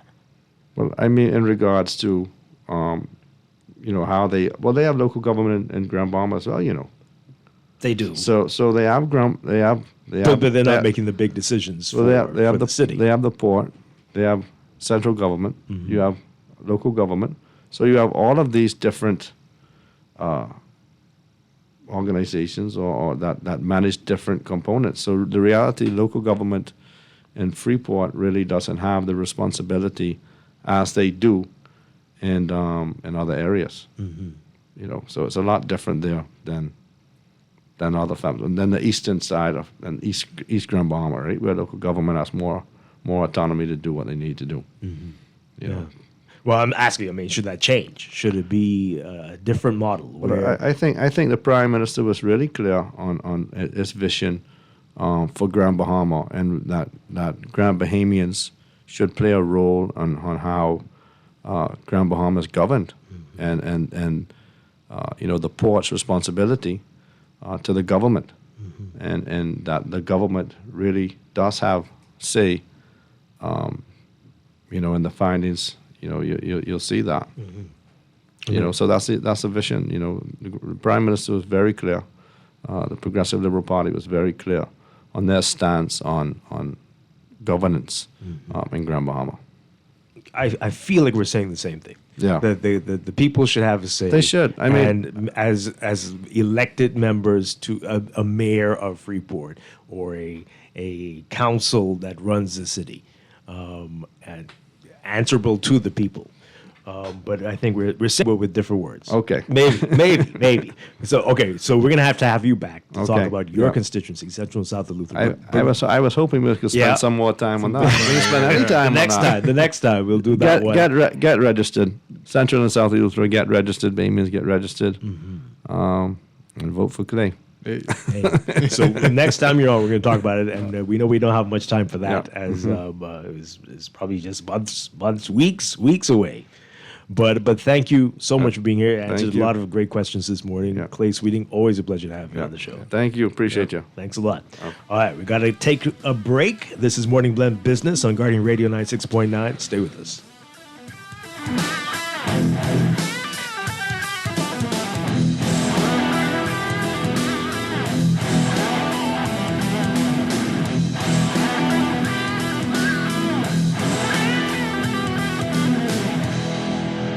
Hey folks, thanks for your patience. We'll be taking off very shortly. You should be wheels up in about 40 minutes. And due to a bumpy ride, snacks and beverage service has been suspended. AC has given us some trouble. Sorry folks. And Wi-Fi is out. And so is the entertainment. Yeah, I'm sorry about the smell, folks. We are aware. I know. Just one more quick note. We are going to have to deplane. Come on! We're like the plane ride that isn't a nightmare. CG Atlantic Agents and Brokers. Good like that. Planning for retirement can be overwhelming, but with CFAL, it doesn't have to be. We offer tailor-made individual, group, and pension solutions that take the guesswork out of retirement planning. Whether it's for you or your company, don't leave your future to chance and let the trusted hands of CFAL's experts guide you toward peace of mind and financial stability. Low upfront costs and affordable monthly payments make it easy for you to build wealth so you can live well. Visit us at cfal.com to start on your path toward financial freedom. CFAL, growing wealth for future generations.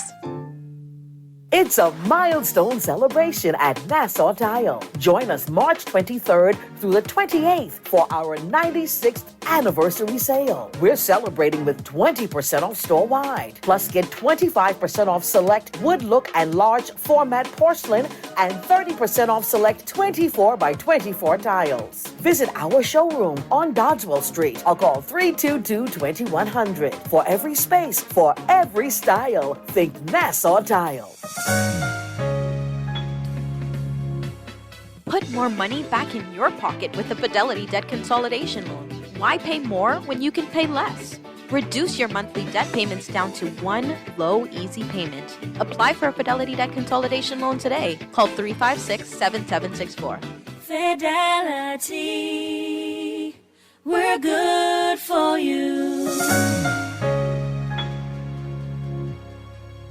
New roads and airports are connecting our islands. Energy reform is bringing electricity prices down, while young Bahamians are stepping up, gaining new skills for new opportunities. Respect for workers. Support for entrepreneurs. We're modernizing energy and infrastructure across our islands and preparing Bahamians to succeed in a new economy. Transformations this big take time. Let's choose progress. Paid for by the PLP. This is Guardian Radio 96.9 FM, streaming on GuardianTalkRadio.com and the Guardian Radio app, Nassau, Bahamas.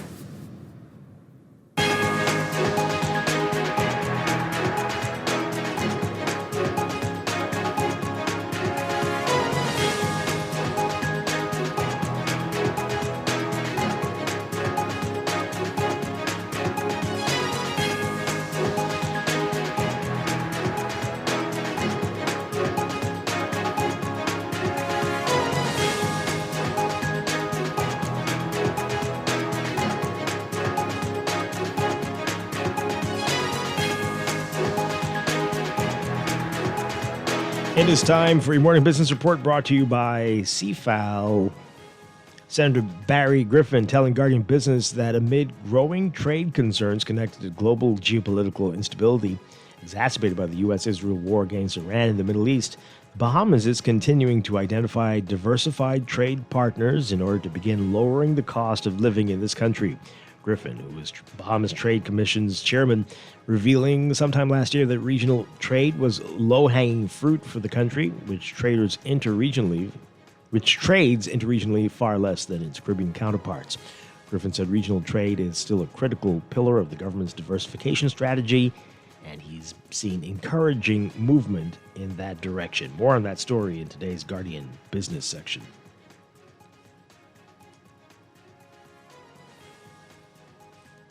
A partner at accounting advisory and audit firm Creston Bahamas, Pratino Albury, telling Guardian Business that while the United States has not legislated the OECD's Pillar 2 15% global minimum tax, and the Trump administration has formally opposed its adoption, the obligations of the Bahamas are dictated by the Domestic Minimum Top-Up Tax Act, which acts as an interim measure aligning with OECD Pillar 2 global reforms. The DMTT is a key component of the Organization of Economic Cooperation and Development's Pillar 2 framework, designed to ensure large multinational enterprises pay a minimum effective tax rate of 15% in every jurisdiction where they operate. The Bahamas enacted the DMTT Act on November 29, 2024, introducing the 15% qualified domestic minimum top-up tax for large multinational enterprises with annual revenues of 750 million euros or more. The legislation is retroactively effective from January 1st, 2024 to ensure compliance with OECD Pillar 2 standards. After beating back opposition to the opening of Wendy's and Marco's Pizza fast food restaurants on Paradise Island almost 3 years ago, Chairman and CEO of Atos Holdings Limited, Christopher Savusas, says his company doesn't plan to open those two restaurants on Paradise Island this year. The Wendy's franchise holder currently operates a Wendy's food truck in the parking lot of the building where the Wendy's and Marco's Pizza restaurants will eventually be developed on Paradise Island. That building once housed Scotiabank before the bank closed the location. Savus is making the remarks at the official opening of Atos' 7th Marco's location on University Drive. Across from the University of the Bahamas, the Marco's location is within steps of two other franchises, Wendy's and Popeyes. According to Savusas, $2 million was spent on outfitting the new Marco's Pizza location, which created 70 new jobs.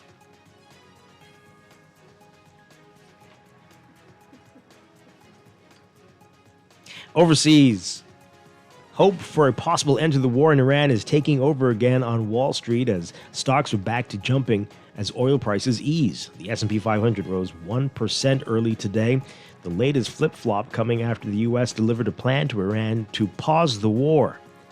The Dow Jones Industrial Average climbed 510 points, and the NASDAQ Composite added 1.1%.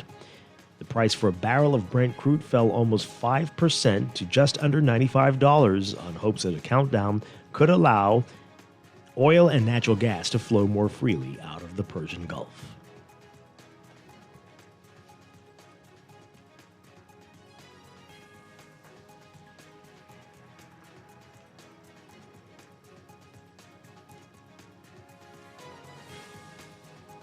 And the future of fish is looking a lot like salami and meatballs and fried chicken and breakfast sausage. Well, the food industry, the seafood industry, is taking a gamble that overcoming Americans' relative disinterest in the meat of the sea is all a matter of making fish look and taste more like fish. One company saying that they are trying to make tuna taste like fried chicken. The company Tuna Fresh, a Taiwanese-based company that sells tuna as nuggets and breaded chicken tender-like strips, saying, quote, "We want to be able to engage in the U.S. market, and we found that fried foods are the way." The company, one of hundreds, showcasing their products at the recent Seafood Expo of North America in Boston. Among the sea of smoked salmon, scallops, and all manner of crustaceans, one stood out. The seafood being pitched to the American market is looking a whole lot less like seafood. So only a matter of time before that makes its way here. Closer to home in your Market Watch recapping the trading on the BISX from Tuesday. Your market movers, Commonwealth Bank moving 23,338 shares, closing at $4.03, unchanged. Bank of the Bahamas moving 10,000. Up 15 cents to $6. Commonwealth Brewery moving 1,000, unchanged at $10.25. Galena Holdings moving 1,000, up 75 cents to $17. Benchmark moving 400, closing unchanged at $2.30. Consolidated Water up 44 cents, closing at $6.54. And Emira Incorporated unchanged at $12.39. The BISX All Share Index closing at 3,124, up 1.33. That's your Market Watch, and that is your morning business report brought to you by CFAL, growing wealth for future generations.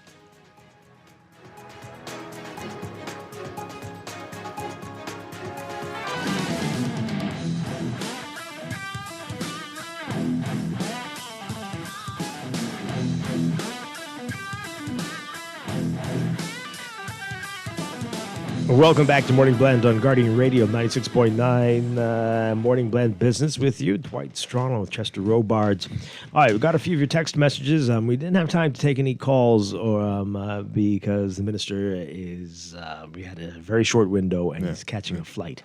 So, but we do hope to have him back soon to talk specifically about his constituency and more political discussion.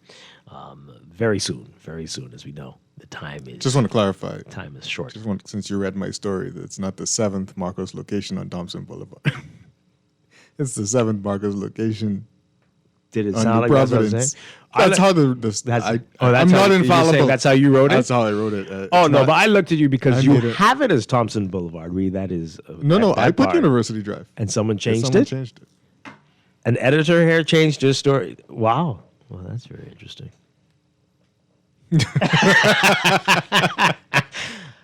But also, really? But also, I should have written that differently. It's not the 7th on that road. Right. No, I didn't notice that. I thought that's why you're looking. No, I looked at you because Thompson Boulevard. Yeah. I mean, there is still Thompson Boulevard. The whole thing isn't University Drive, but some people call it University Drive all the way down.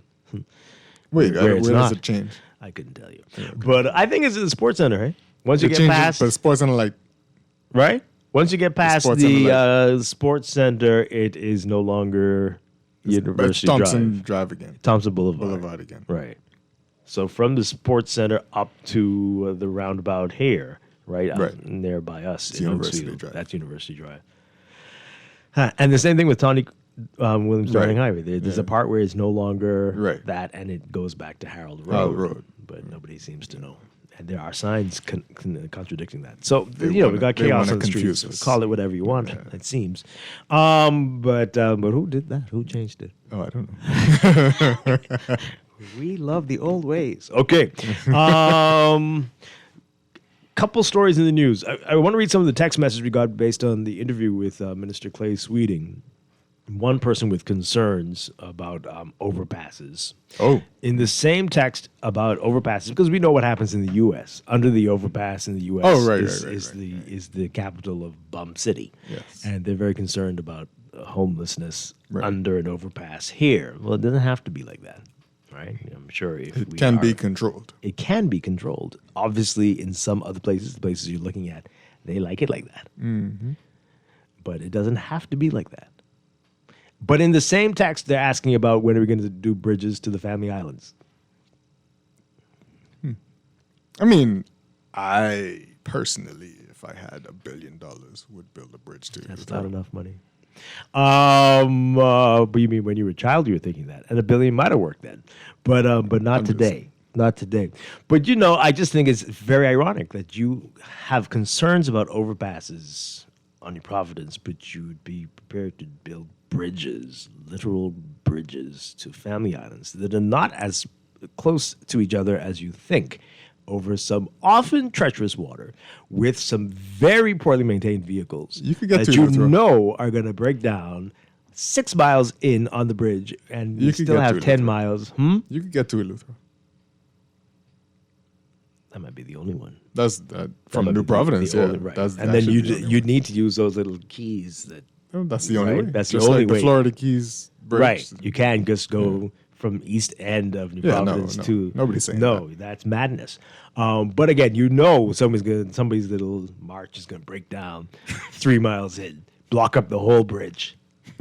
And you'll be stranded up there as the storm is That's why coming. you have to. So anyway, Imagine the toll. Oh, the toll would be insane. well, I hope there'd be a toll. Of course, there'd be a toll.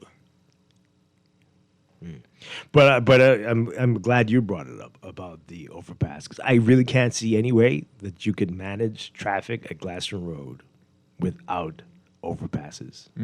Well, and I know there are pros and cons for the cloverleaf design, Yeah. the interchanges. That's the proper name. There are some pros and cons. Other options too, but you're going to need it. You're going to need it, and it's And they don't there's have to no be other way. wild. Like they don't have to be like Well, crazy. That one might need to get a little crazy. But they will have to study traffic deeply in terms of like where people are headed in the mornings and And it changes because in Yeah. the evening it does Right. totally flip. But something has to be done. Roundabouts can't work. Traffic lights won't work there either. the roundabout isn't efficient in that area. Definitely not. And then you can't see.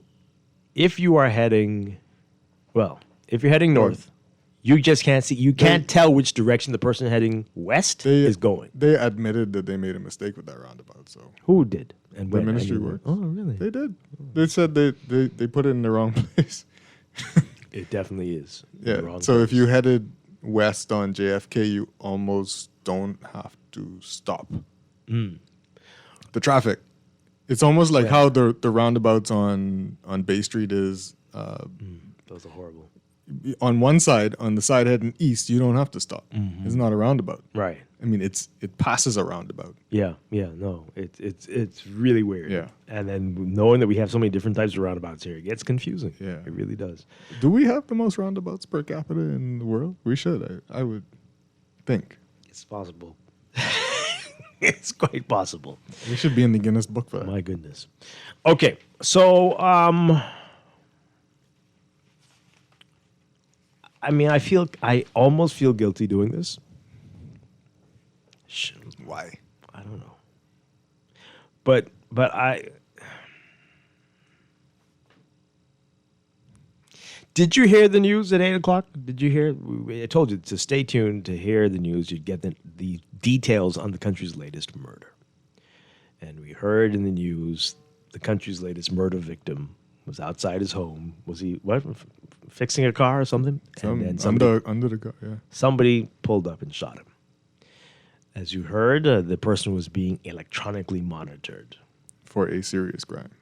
Is Is it- how the is police it put it. A serious crime? That's how Anyway, right, he's being whatever. electronic. He's accused of a crime, Mhm. and he's being at least one, and electronically monitored. And then the MP for the area came on Baca's role and then said this.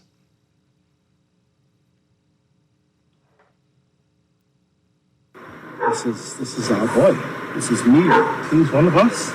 He is one of our homeboys. It's really, so we're shocked.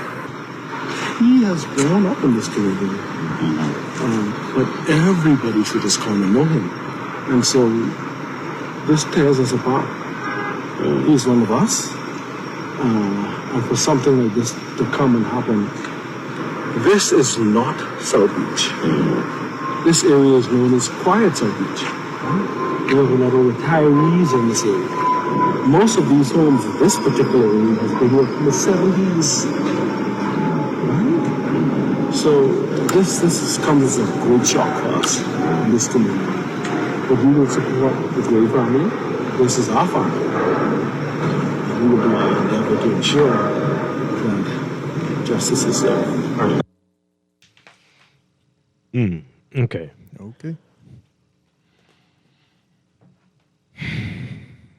So many questions. I don't know what, I mean, it doesn't sit easy.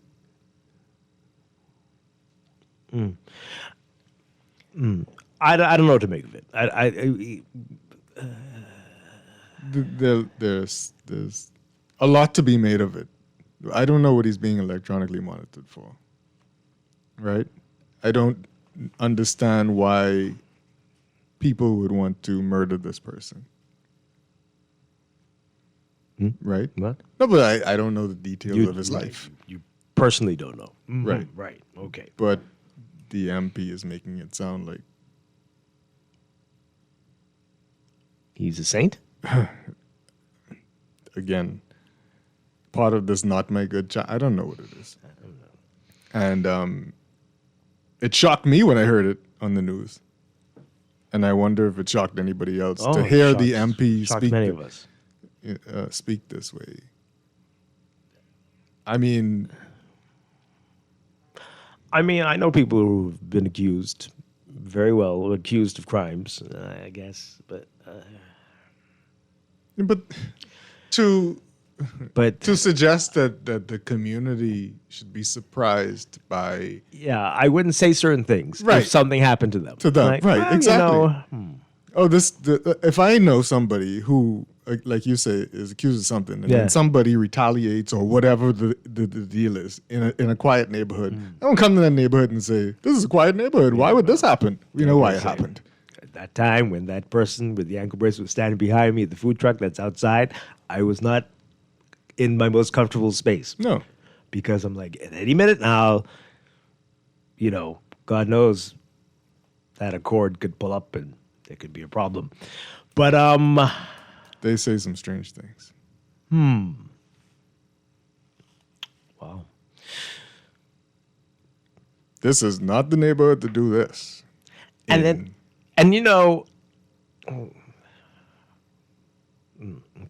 This is a personal pet peeve. And then justice will be served. That part was weird too.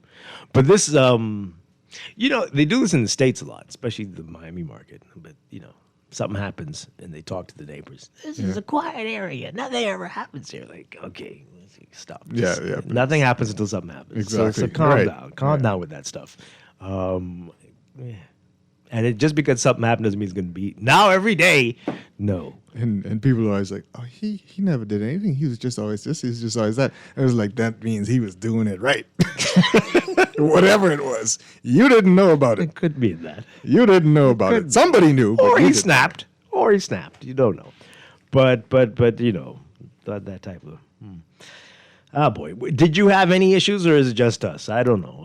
Well, there's two of us, so it must be more. And there are others messaging me. Oh, okay. But so maybe 5 of us. Were you one of them? Caller, what say you? Hello? Are you there? Hi, good morning, caller. You're on the air. We can hear you. Are you cooking, making breakfast? Hi. Okay, call us back. 323-6232. 325-4316. 325-4259. And he says this is our homeboy. Yeah, he's one of us. Boy. What does that mean? I don't know. Were you getting him help? I don't what do you know about this person? I don't feel good who was being electronically monitored. I feel a little ill. I would have not. No, not the things to say. And it puts them in a tough place. Often these people are campaign generals or people who are helping them during these times, and then boy. And then maybe you speak out of frustration, passion. This is somebody you did care about, possibly, But, and you don't think about. These are small country, small island problems that we should learn to deal with. Somebody asked earlier in the show, why can't we just deal with certain crime issues in the country? Mm-hmm. And this is part of the reason, because people in politics are very connected to some people who might be monitored and may not want to change things. Wow, so drastically. That's very. I'm just saying. I don't know. Okay. One of the problems is we are a small society and a tiny community. Everybody knows everybody. This one cousin is this one cousin, and it's difficult to deal with the human issues when trying to deal with the political issues. Let's take this call, and then I'm going to read a couple text messages before we go. Caller, are you there? Good morning. Hi, good morning. You're live on the air. Yeah, morning, gentlemen, again. Yeah, but Dwight, he got to come back, boy, because we had 1,000 questions out there, boy. Them same things on Sojo you say about those. You're talking about Clay Sweeting. Come Okay. back. You got to come back. Them aluminum railings where they get break up all around them, light in them little island, and no one is paid for them. But they get all right, though. He was on bail for murder. They had tried killing before in Nassau Village. What? When his girlfriend had him marshaled and her daughter get killed plugging in the cell phone. What? That's all it is retaliation killing, That's all what it is. We don't even know who it is. Okay. You clearly know, but all right. Well, this makes it worse. Thank you very much, because if he's one of us, he's a homeboy, and justice must be served. I don't know if people should be sleeping well tonight. Okay. That neighborhood. Well, that's interesting. There. This person says here, you all know there are all kinds of notorious people running for. I'm editing this text because notorious people running for this upcoming general election. These politicians don't care about criminality. Some of them are lawyers who've defended criminals for years and now want to. Okay, I don't know what the rest part is. Put them out on parole so that they can go back to prison sooner. Oh dear. Okay. Another text. Some of us are not surprised by what the MP said because some of us know that. Okay, I can't read all of that. Oh, boy. What's that? Okay. It has been an interesting show. A lot of things you couldn't read. Gee. This is a very special country. Hmm. Got a lot of characters. A lot of characters. I need to read those. But a lot of people don't mean you well, folks. Remember that. And there's a lot of nonsense happening. So be careful, be safe, and make wise choices. Choices. Yeah. Chester Robards, thank you for being here this morning. Yes, sir. Always a pleasure. I'll see you next week. I'll be back tomorrow morning with more Morning Blend and Morning Blend Business here on Guardian Radio 96.9. I'm going to see them text messages. Have a great day, everybody. Stay tuned for On the Clock with Aaron Green next.